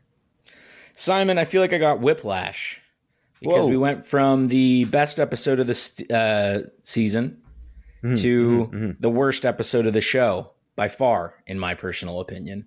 Whoa. Interesting. I think the best part of this episode, or the best parts of this episode, was the previously on leading into this episode and how it was good, wasn't it? It was really cool. What a neat, the way it begins is incredible. It was incredibly well edited. The first scene with two characters specifically going through some hardships, and then the last two scenes of the episode. The end, the end I think was really good. The in-between, I would go as far to say was pretty awful, actually. I have a lot of issues with it. And this is actually probably the first time that it's not just because they changed a bunch of stuff from the game. It's because a lot of things actually don't make sense. And one of my points that I made in the past as well, how this show is made for a dumber audience compared to the audience of the game, was the most prevalent. Things are so on the nose. I completely disagree with that sentiment. Yeah, I really hated it. That sentiment, I can't disagree more. I feel like it doesn't explain enough. Actually, that's interesting. Why? Yeah, I don't even know what you're. I'll point out. Obviously, we'll dive into it. Yeah, like I'll tell you like what was so on the nose and like very ham-fisted in nature. And I was left incredibly disappointed. Okay, good to know. I didn't. It really bums me out. Okay. All right. Well, I should give some context, I suppose. This is obviously episode 7. It's directed by a lesser known director. Whoa. Nina Lopez Corrado is her name. And this is written by Hallie Gross, Neil Druckmann, and Craig Mazin again, just like the last episode was, which is your favorite episode of this show overall, which is interesting too. So yeah, Nina Lopez Corrado, it's hard to really put a pin in the things she's done for me. Like I've seen some of the things I think she's directed, but they're not huge things. I made a mistake, by the way. When we were talking privately, I said that she directed episode 7 of season 1. She didn't. I don't know why I said that. I took that out of our review. Okay. So that I clarified. Is that what you were about to say? Sorry, you put your hand. No, I was gonna say, like, we made the mistake last week as well. We were saying Hallie Gross. I knew it was Hallie. Me too. I watched the documentary of Last Part 2, but you said it with such conviction. I was like, oh, maybe I'm wrong, and I just went. Well, I said Hallie Gross the episode before. Oh, okay. The only reason I said Hallie Gross is because I looked it up on Google again and it gave me the wrong pronunciation. It's always got to go that way, you know. Yeah, I looked it up and it read it to me. I'm like, I swear to God that would be Hallie. Oh well, I guess that's right. And then I listened to an interview with Neil Druckmann and I was like, yeah, I thought it was Hallie. Oops. Oh well. That's why I said it. That's why it's like a flip flop back and forth. Anyway, yeah, that's what you're going to point out. Nothing to do with what I'm saying. Okay, well, that's pretty much. Oh, actually, that's not all I was going to say. I will say some of the acting in this episode was pretty great, and I don't want to spoil anything, so I won't get there. But there's some really, really great moments, in particular, and so I'll mention that. Yeah, and again, like everything that stands in the previous episodes that was good, like in terms of set design and everything like that was really good. I can't complain about that. I think, again, I do agree the acting was pretty great in some parts. But yeah, I have a lot of negatives in this episode, and I'm shocked. It's funny, the set design aspect is good in some aspects. There's some parts of it, though, I find that the CG is kind of throws me off a little bit in terms of the city shots. It's always been like that, though. This whole show, from season 1 to season 2, it doesn't matter. I find that it's like the shots of the city with the overgrown buildings. I just kind of suspension of disbelief type of situation. It's like seeing Indiana Jones in the Dial of Destiny, and you're seeing the young Indiana Jones in that movie, and you're like, okay, it's fine. I get used to it in a few minutes. It's a little bit uncanny valley, but it's fine because they de-aged Harrison Ford in that movie. Whoa, spoilers! He's in that movie? Harrison Ford, yeah. Yeah. He is. Sorry to spoil that for you. But yeah, that's it. That's it for the non-spoiler review for us. But okay, moving on to the thing we watched together, Friendship, the Tim Robinson is what we starring, have. You and I. Yeah, that's what we call it. Friendship. Me and you. That's true. Yeah. F is for friendship. You and me. Friendship. But yeah, you and I, as friends, went to see Friendship, the movie directed by Andrew DeYoung, and starring Tim Robinson in a very prominent role in it. What else is there to say about it? I mean, the theater we saw it in was only really playing the movie for a few days. I don't know if that's going to get extended based on how many tickets they sold, but it doesn't seem to be a super wide release for 2025. But the theater we were in was fairly packed, actually. It was like half the theater full, maybe a third at worst. So that was good. That was cool. What'd you think? You love Tim Robinson. I know you like I Think You Should Leave like quite a bit. It's maybe your favorite comedy ever. Not my favorite, but it's up there. For TV show? No, not for TV show. Oh, okay. No, I like other comedies more. I love I Think You Should Leave. Don't get me wrong. I reference it consistently, but that's why I think that. Yeah, because you're always referencing it. It's just a very referenceable show, Simon. Yeah, it's true. But this movie was pretty good. I liked it. Yeah. It's like, I think the hype behind this movie was a little bit overblown. Like, everyone's like, this is the funniest movie of all time. And at least for me, I don't think it was. I think it is quite funny. There's a lot of funny moments, but I was in a state of discomfort more than I was in a state of laughter, I think, for this movie. And I was kind of sitting there being like, I'm really enjoying this, but I genuinely believe like that Tim Robinson style of comedy in particular is best served in bite-sized smaller doses pieces. This is like it's an overload, and it's like there's something about the idea of, so like imagine any of the sketches in any of the I Think You Should Leave sketches, right? And you just you continue the sketch for after what happens after the sketch. And like you can't, it's almost unsustainable.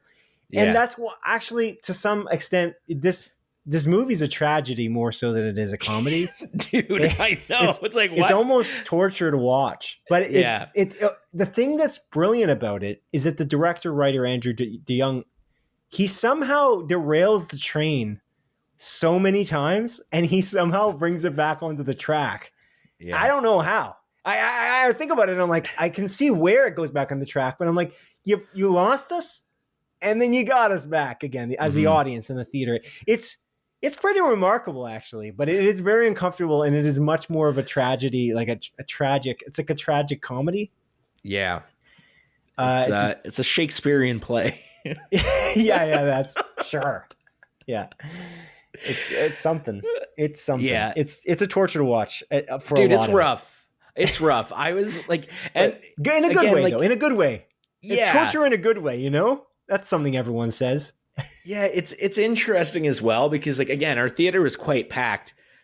Our theater was relatively quiet for most of the movie, all things considered. Yeah, and I feel like there was like this energy within the theater of like, there's like, I don't know what, 50, 60 people sitting here all in a state of extreme discomfort for a lot of this movie. Yeah. And I'll be honest, the start is quite slow. Like there isn't like a punchline for quite some time at the beginning, and you're just kind of waiting for like the shoe to drop and for shit to get wacky. And when it does, let me tell you, it fucking gets wacky, dude. Like it's so absurd, man. The level of absurdity is just unbelievable. And this is like a movie I like finished, and originally my fiance was going to watch it, and then she was kind of like, I don't like, she doesn't really love I Think You Should Leave all that much. Like, she laughs occasionally, but she thinks it's a little much.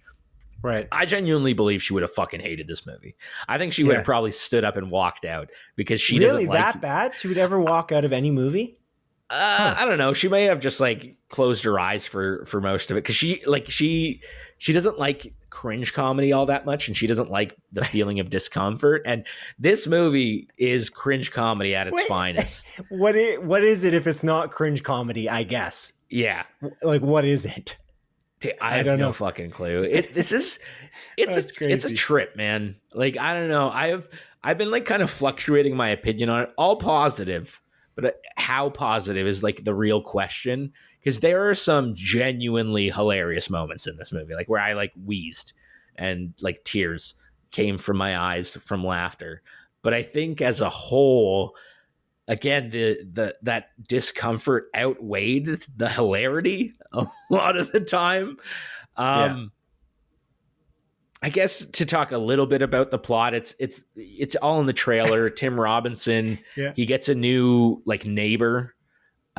Who's played by Paul Rudd, right? Meets him because he gets a package delivered to his house, goes to Paul Rudd's house, and becomes friends with Paul Rudd. But because Paul Rudd invites him for some reason to have a drink after work. Yeah, it's like, oh, let's hang out, and perfectly normal to start to some extent. And then some weird shit happens between them because Tim Robinson is he's as like a lot of the characters that he does in the sketches. So in like a world that seems to be relatively grounded, right? He's a psychopath. Like Craig, like this guy's a fucking insane human being. Craig is unhinged. Yeah, so it's like he's surrounded by these relatively normal people, and you know, like you're with a really weird dude. Just think about it in your personal life. You know, you've met people, everyone has, where you're like, man, I would not be friends with this person. I kind of regret spending time with this human being because they're fucking weird. And that's essentially the premise. Paul Rudd becomes friends with him and then is like, actually, I don't want to be your friend. Kind of like Banshees of Inisherin. it's like I was thinking about that recently because I saw, like, this morning I saw a meme with Banshees of Inisherin. And so I was like, oh, it's kind of related to this, but like in a not the opposite way, but it it is kind of the opposite way of that movie. Yeah, in a way. I guess you have to watch Banshees of Inisherin, and I don't want to spoil it, but yeah, it's interesting because it's like Paul Rudd's character is fairly normal, and he doesn't want to be, you know, Craig's friend anymore, Tim Robinson's character's friend anymore, and so then, but there's a good reason for it. Mm-hmm. There's many good reasons. one might think or argue. It's nuts. It's nuts. There's so many insane moments, and there's lots of moments where the theater laughed out loud, to be fair. Yeah, definitely. But that's part of the beauty of it, is it's like these moments of craziness and awkwardness for the audience, and then it breaks. They're like, some of the audience is like kind of laughing out of, you know, they're like, relief. It's like a relief. Like, that was funny. I can say that was funny. Kate Mara is also a standout, I find. Like, she plays like Craig's wife. Mm-hmm. So I thought she was great as well. There's some moments. There's some moments where they, like, Andrew DeYoung like holds the camera like in spots. He just like amplifies the awkwardness because he doesn't want to. He commits to the bit like completely. It's funny, when I left the theater, I was kind of depressed. Actually, I felt this movie made me depressed in a weird way. Like, I questioned whether I'm that socially awkward. At that when I was leaving, like, I don't know. Brother, I don't think you are. I don't think you are. If you have to say it, I feel like, Jesus, thanks a lot. But no, I didn't think it for real. But I was just thinking, like, man, this is a devastating film. It's because it's devastating. He's also so lonely. It's like a kind of a movie about loneliness in a weird way too. You know what I mean? Yeah, it is, dude. It is. This guy just wants a fucking friend, but you can't be like that and have friends. It doesn't work out. It kind of puts into question. It's like, how did he get a wife in the first place? How does he have a child? Like, it's crazy, man. It's wild. But then the movie kind of explains it in some way. I don't really understand. Like, she's a strange person too. There's lots of strangeness. Even Paul Rudd's character is strange too. He's not that normal. There are more normal people that surround Craig than those three. Those two, I should say. Or his son is weird, a little weird. Yes. So there's some moments in there that was like, what? And they never explain certain things that are just so wacky, just wackadoodle nonsense. It's a great movie. I really like it, to be honest. I the more I thought about it, the more I didn't like it at certain parts in the movie. I was like, maybe this movie's bad. And then it comes back again. He derails the train and he somehow gets it back on the track. And he definitely gets it into the station by the end. I was like, I don't know even how. I'm like, how is he going to end this movie? At like the 2/3 mark, I'm like, this guy can't end this. There's nothing you can do. What are you going to do here? The thing is that they also follow. I don't want to spoil it, but I'll just say this vaguely. They follow a classic theatrical trope that you kind of have to do. Yeah. I think you'll know what I'm talking about. I know exactly what you're talking about. It's something that Vince Gilligan talked about when he was wrapping up Breaking Bad. Vince Gilligan is just so good. Imagine Vince Gilligan making a Star Wars thing. Well, that'd be cool. I'd like that. Yeah. Where's Vince Gilligan? I haven't seen him since Better Call Saul. He's making a show, isn't he? Isn't it coming out on AMC eventually? I don't know. But it's something. This is truly something. You just can't look away from. I have a note here. It says, you just can't look away from the dumpster fire that rages. The dumpster fire that rages, Adrian. It just rages on. And you just can't look away. You're like, oh, help this guy get out of this and help everyone else in the room get out of the situation with Tim Robinson's character. Please, please, please. Please help them. Help them all get out of this situation. It's maybe the wackiest movie I've ever seen. That's a good movie. It's not a surprise that it's on A24. Yeah. I think it makes sense to be A24 produced. Yeah, I don't know. Anything else you want to add? I think that about covers it. It's I wouldn't. If you don't like, I think you should leave. You will not like this movie. No, you could tell that the people in the theater that we were in definitely liked. I think they liked Tim Robinson. They like his brand of comedy, and they liked. I think You Should Leave probably is his most well known thing. So I don't know if you noticed in the road directly in front of us, there's a couple. Yeah.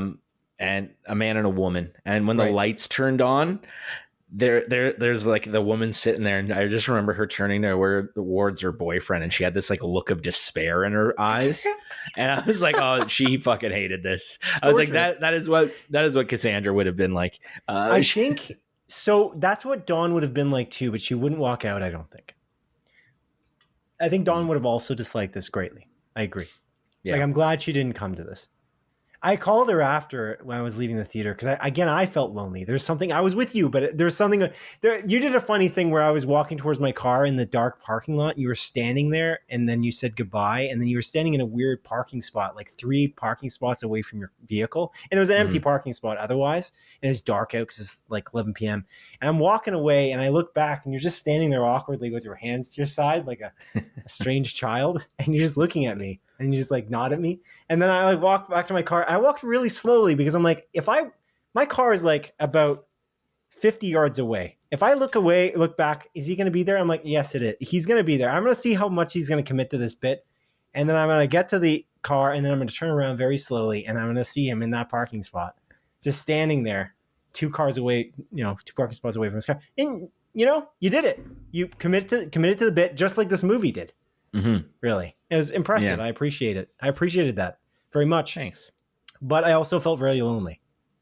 Wow. There's something also about that, you standing there like that, and me looking back. You frightened me a little bit. That was. There's just something psychological there that just it frightened my very being. I don't know. I can't quite explain it. There's also the aspect of it being dark in that parking lot. I don't know. There's something. I have there's bad juju in that parking lot. You know what I'm talking about? It's just some kind of. 7 I don't people know what died it is. There. No one died there. Imagine it was like a burial ground for something, and it's like an ancient burial ground. Yeah, like when those like news stations in Canada have to like say like we're filming this on the memorial ground of insert like the Native American tribe. Right. Yeah. Sad. But yeah. But no. Yeah. I think what also it was too is that when we were leaving, the manager opened the door to like check to see who's outside, and he looked me dead in the eyes. He looked me dead in the eyes. And this is the same manager, if you remember, audience, that we got free tickets from because we complained that the 3D movie didn't have 3D, because it didn't. We watched Thunderbolts and didn't have 3D, and so we complained. And so he looked me in the eyes, and I nodded at him like friendly nod, and I smiled. And then he ignored me completely. He turned away and just shut the door. But he looked me in the eye, like dead in the eye. And I'm like, oh, man. So again, loneliness. I wonder if he was in the theater and he also had that. I feel like you leave this movie and you just feel like you're just... There's a despair. I think the best tagline for the movie is, it should have just been the picture of Paul Rudd and Tim Robinson in that ridiculous dining clothing. What the hell? I don't even understand that joke. He buys clothing from a dining joint of some sort. Anyway, his clothing is ridiculous. His jacket's 5 sizes too big. Anyway, it should just be that poster, and then it should say friendship in the big word letters, and then the bottom should just say the tagline is despair. That's it. That's the best way to describe it. Yeah, because the tagline actually, which we both noticed as we walked into the movie theater, it's "Men shouldn't have friends" or whatever. Right. Like, ridiculous. That's a pretty good tagline. I don't know. Like, I think neither of us knew that. Yeah, we missed that. In. I don't know how, but no. It's I recommend it to people who I think you should leave, or that have a very open mind. Because it's not your traditional comedy. Let's say that. Yeah, fair enough. Okay. Let's cool. Oh, sorry. I'll give you this first stab at the score. When are you guys going to score this baby? It's tough, man. I feel like this is going to change. Yeah, maybe. Honestly, it's changed 18 times in the span of this conversation. I'm gonna fall in the middle. I think it's a 3.5 out of 5 for me. It could have been a 4. It could have been a 3 as well. I think it just specifically, it depends on which scene I'm thinking about, I think, genuinely. Because... Yeah. I didn't like the way it made me feel. Yeah. Even as I described in the parking lot, in the theater parking lot, it made me feel uneasy. I was very uneasy leaving the theater. But I guess that's what art is. Art is supposed to bring out emotion. So maybe it's a 4 because of that. You just give me a score. Not that it matters. We're not going to have this one on paper because we're not necessarily Okay. I don't know. I guess 3.5. I'll just stick with that. That is my score. I scored that last night, and I haven't changed it. It's 3.5 out of 5 for me. It's funny. I don't rate comedies too high very often. I realized comedy's such an acquired taste. We talked about this before. It very subjective. I typically like most comedies, though. If it's considered good in any circle, I typically like them. I just don't necessarily rate them very highly. It's a strange thing with me. I'm thinking about what comedies have I rated fairly highly. I feel like, I don't know. I'm trying to think. Step Brothers. That one's not rated that highly for me. I like it though. I think it's great. It's just that's cringy too. That's a different kind of cringy. Talladega Nights is the same thing, like the Ballad of Ricky Bobby. And actually, I Love You Man, like the Paul Rudd movie. That one I really like. Forgetting Sarah Marshall. Yeah, right. Another Jason Segel movie. Yeah, that's a really good movie. Didn't I Love You Man? He wrote that too, Jason Segel. I don't know. I'm realizing that I really like Jason Segel. I think he just should marry him. No, I like his work. I think that was implied. Should I just catch you on that every time you say, "Oh, I really love Neil Druckmann"? It's like, you should marry him, huh? Hilarious. Hilarious. You could do that, man. It's up to you. No, because it's not funny. That's why I won't do it. All right, comedy police over here. We got the comedy police over here. We literally talk about being comedy police. Yeah. By the way, I looked up Vince Gilligan. He has a new show coming out on Apple TV that's slated for this summer. What is it called? It's just a working title right now, but it's Wycaro 339. WYCARO 339. Oh, interesting. The show official plot synopsis, and that's its working title. On Wikipedia, it literally says untitled Vince Gilligan series. Okay. And it stars Ray Seahorn as well. Oh, cool. That's great. She's great. Yeah, she's awesome. Yeah. I'm really looking forward to, not exactly related to Vince Gilligan, but it's related in that it's a crime drama, and I find Ozark pulls a lot from Breaking Bad. and what kind of came before it. I'm really excited about Black Rabbit on Netflix, but there's just nothing coming out about it. We don't know when the date is. The Jason Bateman directed forgot thing about with that. Jason Bateman starring in it and Jude Law starring in it, and it's I'm kind of, I don't know where it is. I have no idea. So I'm very excited about that, but it's got no date. I think it's going to come out by the fall, but we'll see. Okay, let's move on, I guess. That's a review of Friendship. That's a 7 out of 10, Adrian. 7 out of 10. That's not bad. Not bad at all. That's fresh. That explains why it's a 90. But crazy, though. When I came out of the theater, too, I thought, how is that movie not divisive? How is it not more divisive? Is it a 90 right now? I'm going to type it in right now into Rotten Tomatoes. I'm pretty sure that movie is still around a 90. It's an 89%. And the movie Drop is around the same score. And you're saying that it's a plot hole city, and it's crazy. The popcorn meter is 74%. So still, that's high. Yeah. There's some strange anomalies on Rotten Tomatoes, and I think this is kind of one of them in a strange way. And I think Drop might be one of them. That was kind of what I was drawing parallels with here. But okay. All right. Well, that's it. That's all that we watched this bye week, Adrian. Let's now move on to a segment of our show that I like to call A Look to the Future. Wow. Future. A portion of our podcast where each of us present at least 3 of our picks for the TV series or movies that look most interesting to us that are releasing between the dates of June 3rd and June 16th, 2025. Adrian, as is customary, I'll let you go first. Which movie or TV show are you most excited for in this 2-week period for our next episode? I think the most exciting TV movie I be looking to come is the what is it called? It's called Ballerina. Oh yeah. What is it called? You're so excited about it. You don't remember what it's called. It's one word. It's called From the World of John Wick, Ballerina. That's coming out on June 6th. It's the Anna de Armas starring movie that's in the world of John Wick, and it's called Ballerina. She plays a ballerina. No action, actually. She's just dancing the entire time. Just dancing. Yeah. No words either. No words either. No dialogue. It's a nice little film like that. But yeah, it stars Norman Reedus as well. We got Ian McShane as well. We got Lance Reddick. Yeah, it's sad. Heartbreaking. Miss that guy every day of my life, actually. I think about him. Not every day, but I think about him a lot. I love Lance. I do think about him too, man. I don't know what it is. Why is he so impactful? I don't know what that's about.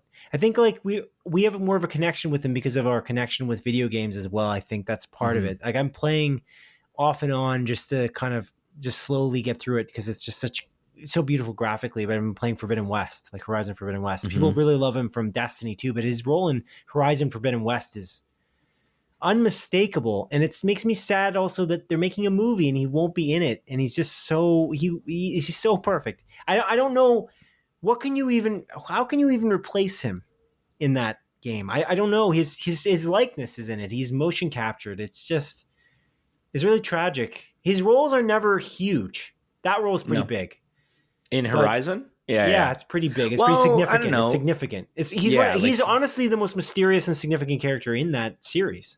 Arguably, he's so interesting. He's the most fascinating character, I think. And in this movie, Ballerina and John Wick 1 through 4, he's not the most significant character, but he sticks with me though because he performs it so well. He has gravitas. Yeah. Did you ever watch The Wire? I can't remember. No. I always intended to. That's a show that I want to watch, and he's a big player in that as well. Fringe, dude. Oh yeah, Fringe. He's in Lost, man. Yeah, so much gravitas in Lost, so much. He reminds me of like Richard Alpert in Lost. There's like a mystery there between those characters that you can't even almost place. Yeah, it's that. Yeah. Okay. Yeah, Ballerina. What's your choice? Are we seeing that together, Ballerina, at some point? We got to see Mission Impossible first, obviously. Yeah, I want to watch Mission Impossible. I do want to watch Ballerina. It's just Dude, there's so many fucking movies. Like, we got a lot to catch up on. I got three know, movies that I want to watch in theaters right now. Technically, I wanted to watch Clown in a Cornfield, but I don't think I'm going to get around to that. Like, right. I'm trying to catch up on video games quite a bit too. So that's a big problem for me. Is like I'm trying to, like, it's a very big video game month for me, especially because it's also a video game announcement month. Like there'll be so many announcements this month, like just because there's been showcases announced, and then combine that with the games I'm trying to catch up on before Death Stranding 2 on the beach, the Hideo Kojima game. So it's just too much. I've got too much to consume within a very short period. Like really amazing games and movies and TV shows. There's not enough time, dude. There's not enough time. Yeah. We have full-time jobs. What can you do? But okay, my first pick is, I think I'm going to go with this one. I'm going to go with Stick. I don't know if you saw this, but it's the Apple TV Plus show with Owen Wilson. He plays an ex-golfer. He really screws up professionally. Here's the thing about this. Reviewed badly. Didn't know that. I just saw it on Rotten Tomatoes, but reviewed badly only by 4 or 5 reviewers, not by many. So it's not really a sure thing. But I typed it in Rotten Tomatoes and it didn't actually come up. Oh, here it is. Yeah, so far reviewed by a few people. It's got a really cool cast. I really like Owen Wilson, so it's cool. The weird thing about this is the trailer. It's doing what we've been criticizing. What was that movie recently that was doing that, where it was just like, by the creators of this thing, and they're like, that's not even the same people. They're doing that with this and Ted Lasso. Ironheart, right? They're like, oh, Ryan Coogler, executive producer who produced Creed and Creed 2 and Creed 3 and Black Panther. It's like, wow, those are good movies. Like, this is going to be a great TV show. Ironheart is, and we have no idea what it might be, but it doesn't look that great in the trailer. That's like the most like shiny thing in it. In this trailer, one of the shiny things they decided to point out is that because it's like a Ted Lasso comedy, feel-good comedy, and it's a sports comedy, that's the idea. They're kind of drawing parallels to Ted Lasso. I think they said, if I'm recalling correctly, from the studio that gave you Ted Lasso. And so it's like, but it has nothing to do with Bill Lawrence or Brett Goldstein or Jason Segel. Like, oh, not Jason Segel. Well, I guess that would have been a good example because it's shrinking, but it doesn't have those guys. It doesn't have Jason Sudeikis involved. So I'm skeptical this will be really great because the reviews are so middling so far. But there was one review that was okay, positive. It was like 7 out of 10. There's only there's only 4, and they're not incredibly well-known reviewers, except for Collider. I think that was the only one that was like significant. But I don't know. You saw the trailer for this? Yeah, I did. Yeah. It looked interesting. Like, I feel like it's a premise that's kind of been done before. Just it's washed about up golfer trains trains a prodigy. Yeah, it'd be cool it could be cool as like a show though. There's an element of it when I was watching the trailer that it reminded me of Flaked. Actually, I don't know why. I really like Flaked a lot. Me too. That's one of the most underrated shows ever, and the music in Flaked is so good and it fits so well. Will Arnett is so good in that Netflix show. That was two. They got 2 seasons out of that somehow. Remarkable. Yeah. I don't know how many people were watching. Really good stuff, dude. Really good stuff. Good. Yeah, hopefully it's like that. But anyway, what's your next pick? So honestly, there's not much else that I'm really looking forward to in the coming weeks. However, there is the Shane Gillis show, Tires, the 2nd season. It's coming out June 5th on Netflix. I didn't watch the first season. I think Shane Gillis is funny. I watched a stand-up special on Netflix. It's hilarious. But again, I didn't watch the show. I don't know how good it is or not. Doubt I'll get around to watching it maybe one day. But yeah, that's coming out June 5th. Gotcha. Yeah. Cool. All right. My next pick is going to be a big one for many fans of this series, I imagine. I've never watched any of these movies. I feel like I should watch one of them, like the first one maybe. But How to Train Your Dragon on June 13th. That it's a live-action remake of the How to Train Your Dragon animated show. And it looks really true to it, just based on comparisons. And it looks like... I just wonder if it will matter that much, because a lot of these live-action remakes are just rehashing exactly like beat for beat, and people have a criticism of that. But when they don't change enough, they get criticized, and when they change too much, they get criticized because of the nature of of it being the same length of this original movie. Because what are you going to do? You're not adding anything. It's not like making The Last of Us from a game into a movie or a TV show, as an example in this case on HBO. That is different because you can riff on it and you're playing a game. So it's a different medium that you can kind of adjust. You don't have much to adjust here. You just have now the technology to make the CG dinosaur, the CG flying dinosaur, the CG dragon, which you couldn't do initially when this movie had come out years ago. When did this come out? The original movie, 2008. How old is How to Train Your Dragon? Let me check. I'll check that for you right now. How to Train Your Dragon. Anyway, so that is going to be exciting for I feel like many people. I didn't realize How to Train Your Dragon it's a 99% on Rotten Tomatoes. Yeah. 2010. It's beloved. It's a good movie. Close. I actually watched... did I say 2009? I think That's so. not bad. That was a pretty good guess. But sorry, were you about to say, do you have a connection to How to Train Your Dragon? I watched it. Yeah, I watched the first one. I can't remember. Maybe I even watched the second or the third one as well. But I remember the first one. It's good, man. It's fun. It's heartfelt. It's funny. Yeah, it's as good as Paddington 2, apparently.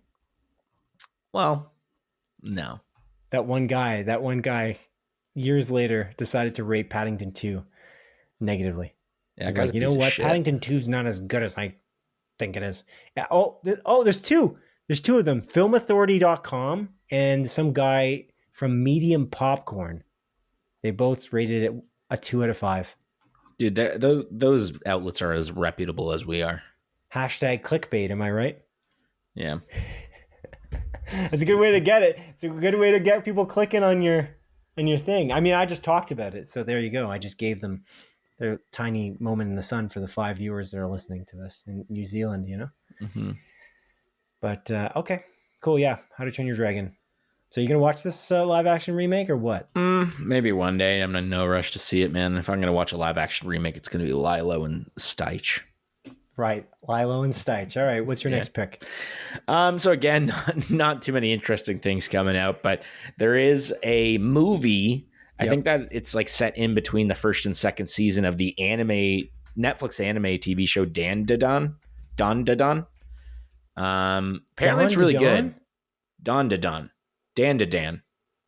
Huh. Dan Da Dan. I don't know how to say it. I haven't watched it. Apparently it's really good though. Like the first season's really good. Like I have multiple friends that have watched it that recommend it to me.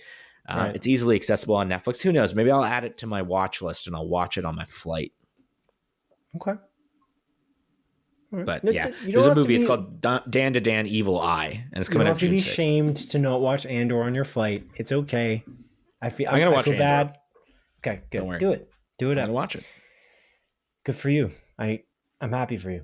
All right. So my next pick is a movie starring huge stars, I'd argue, especially one of which is just blowing up. This is his year, arguably. It's Pedro Pascal's Materialists.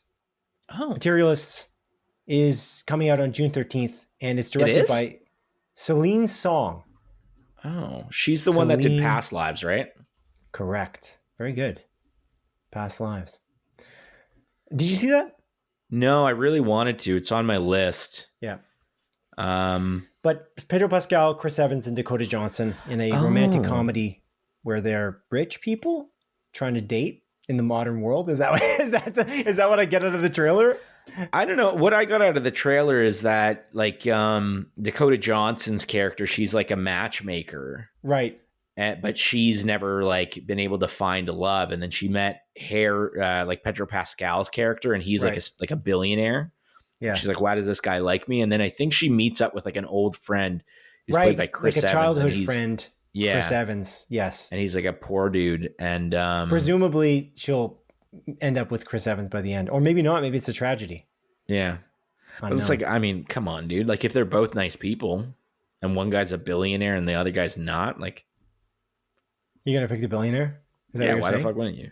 Right, because if they're both nice. But maybe there's going to be skeletons in Pedro Pascal's character's closet, and he just seems like a charming fella. They're both handsome dudes, so that's not the factor. Maybe he's not as nice as it seems on the surface, Adrian. That's the story. You know? Based on looks alone, who would you go for? Me? Yeah.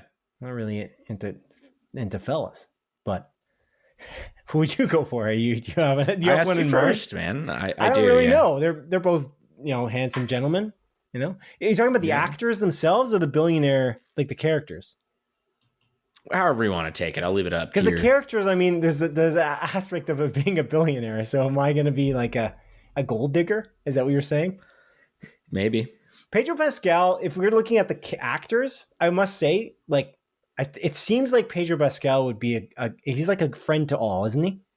He just seems like there's no one that dislikes him in the film industry. Like everyone seems to love the guy. I gotta say, it's pretty impressive. He just seems like a genuinely nice person, and that's kind of difficult. And I feel like I don't know. That job can not obviously they're actors, but they can be high stress in certain aspects. They're trying to like dive into a character, and they're like getting vulnerable, so their emotions are kind of like hanging out sometimes. I mean, Pedro Pascal is one of the best. I feel like, especially this year. But he just seems like the sentiment around him is solid.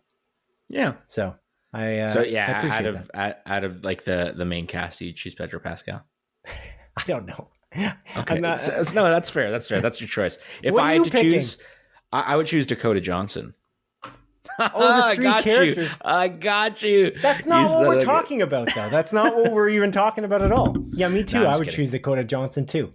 She seems like a nice woman as well. I think they all seem like very nice people, and I would just like would like to spend a little bit of time with them just to get to know them a little bit, and just hang out. But I wouldn't want to do that. I don't know. I have the love of my life, my future wife, Cassandra. That's all I need, dude.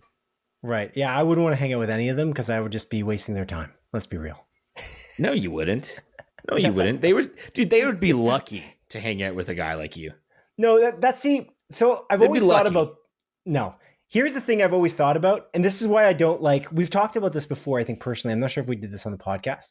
I've always been fascinated by the film and TV industry and how it operates and how like people tap into their emotion to like pull out a role like that. And the art of it is really interesting. So I like the filmmaking process, and I like watching, like when I see interviews and stuff like that, or a breakdown for like The Last of Us as an example, and they show you how the set is made or how the actors like did what they did.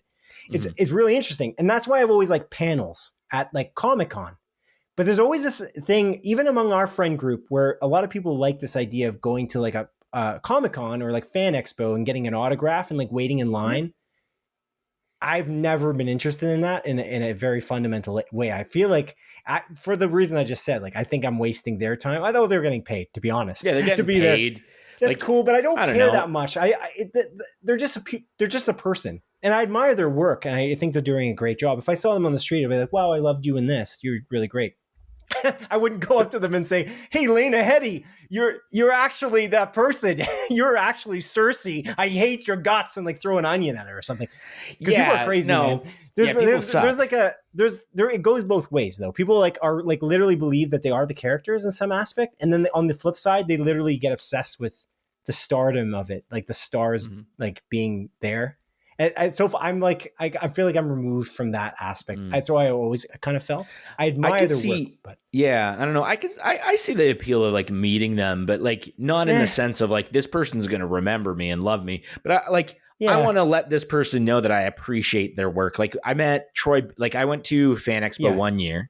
Right. And I met Troy Baker and Nolan North. I met Nolan North and I met Mads Mikkelsen before he like blew up because he was just doing Hannibal.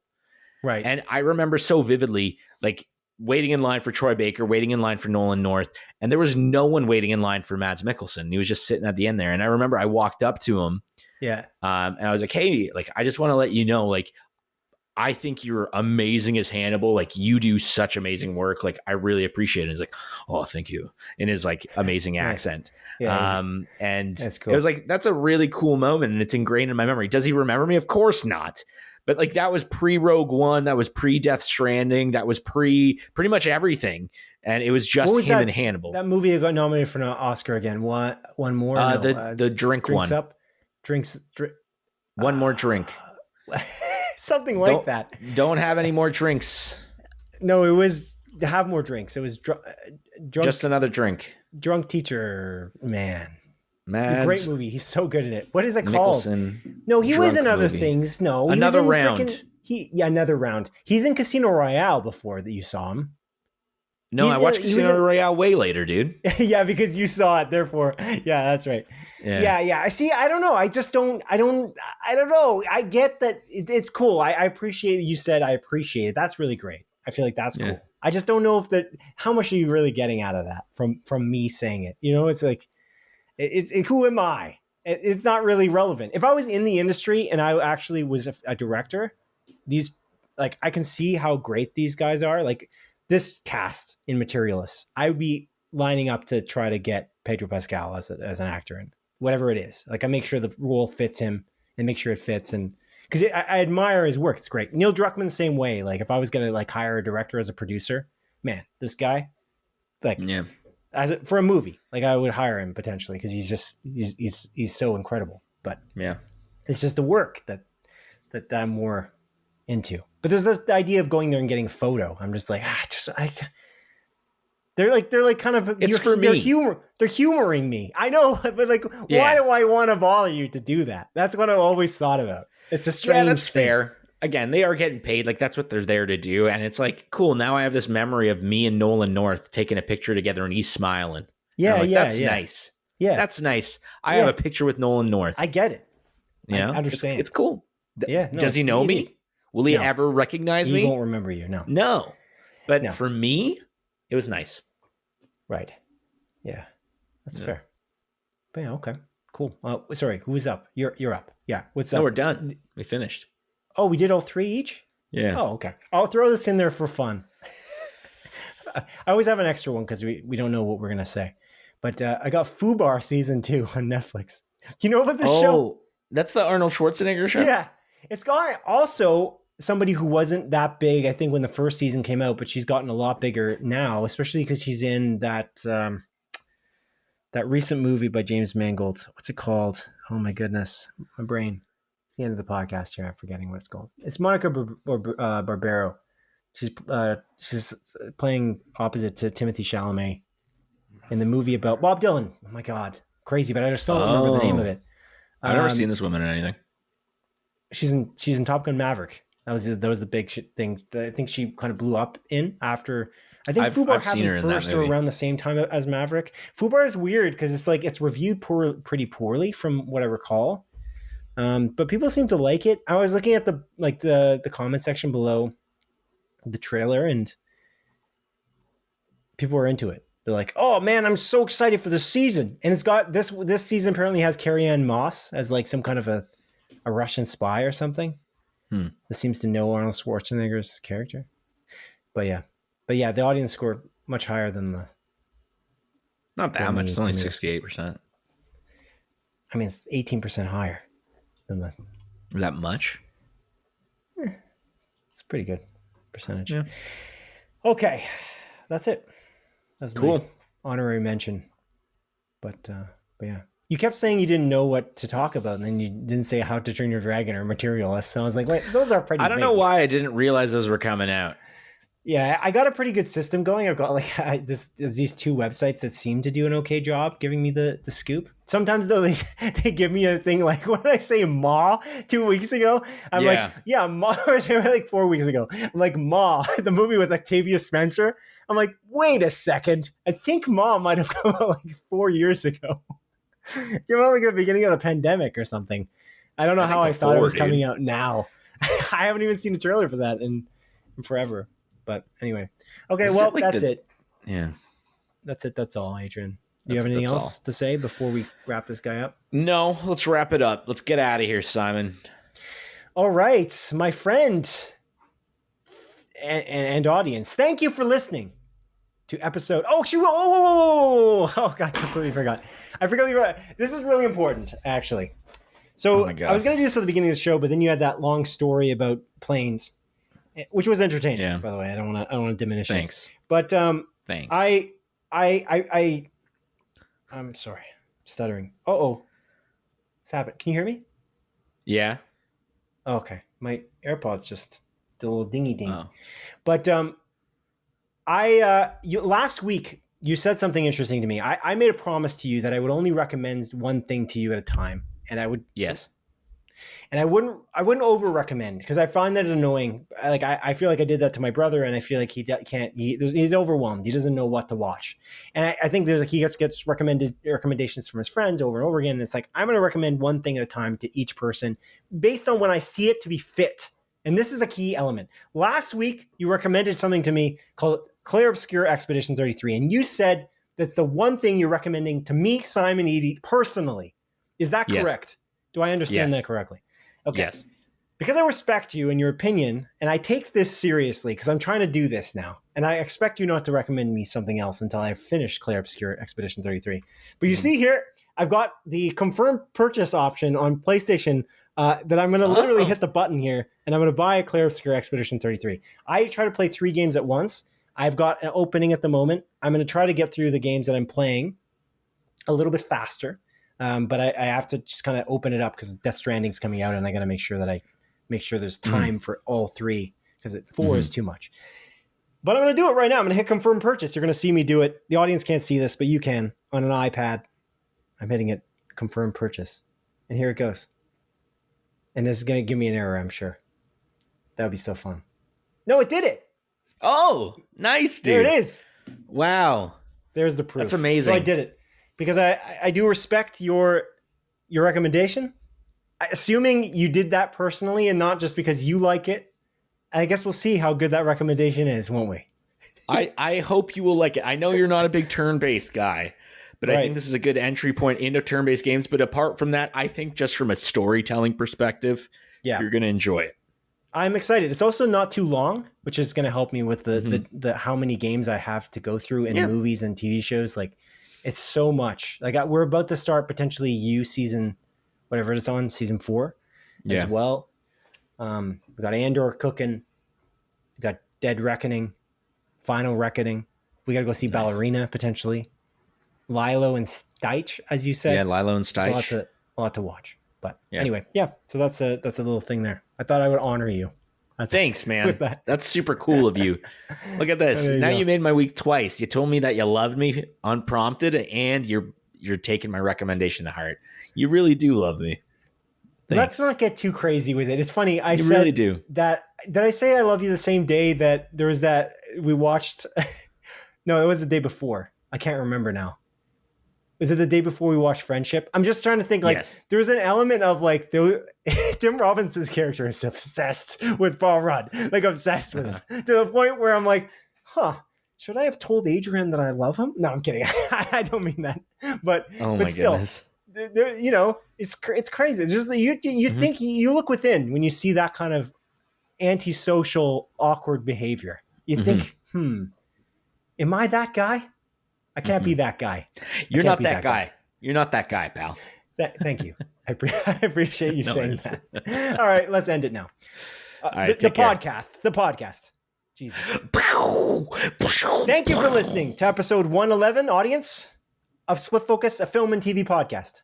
My name is Simon Eady, and it has been a pleasure to host you alongside my co-host, my excited co-host, Adrian Penter. Good evening to you, and good luck. Take care. Goodbye. Yeah, good stuff. That was good. Goodbye.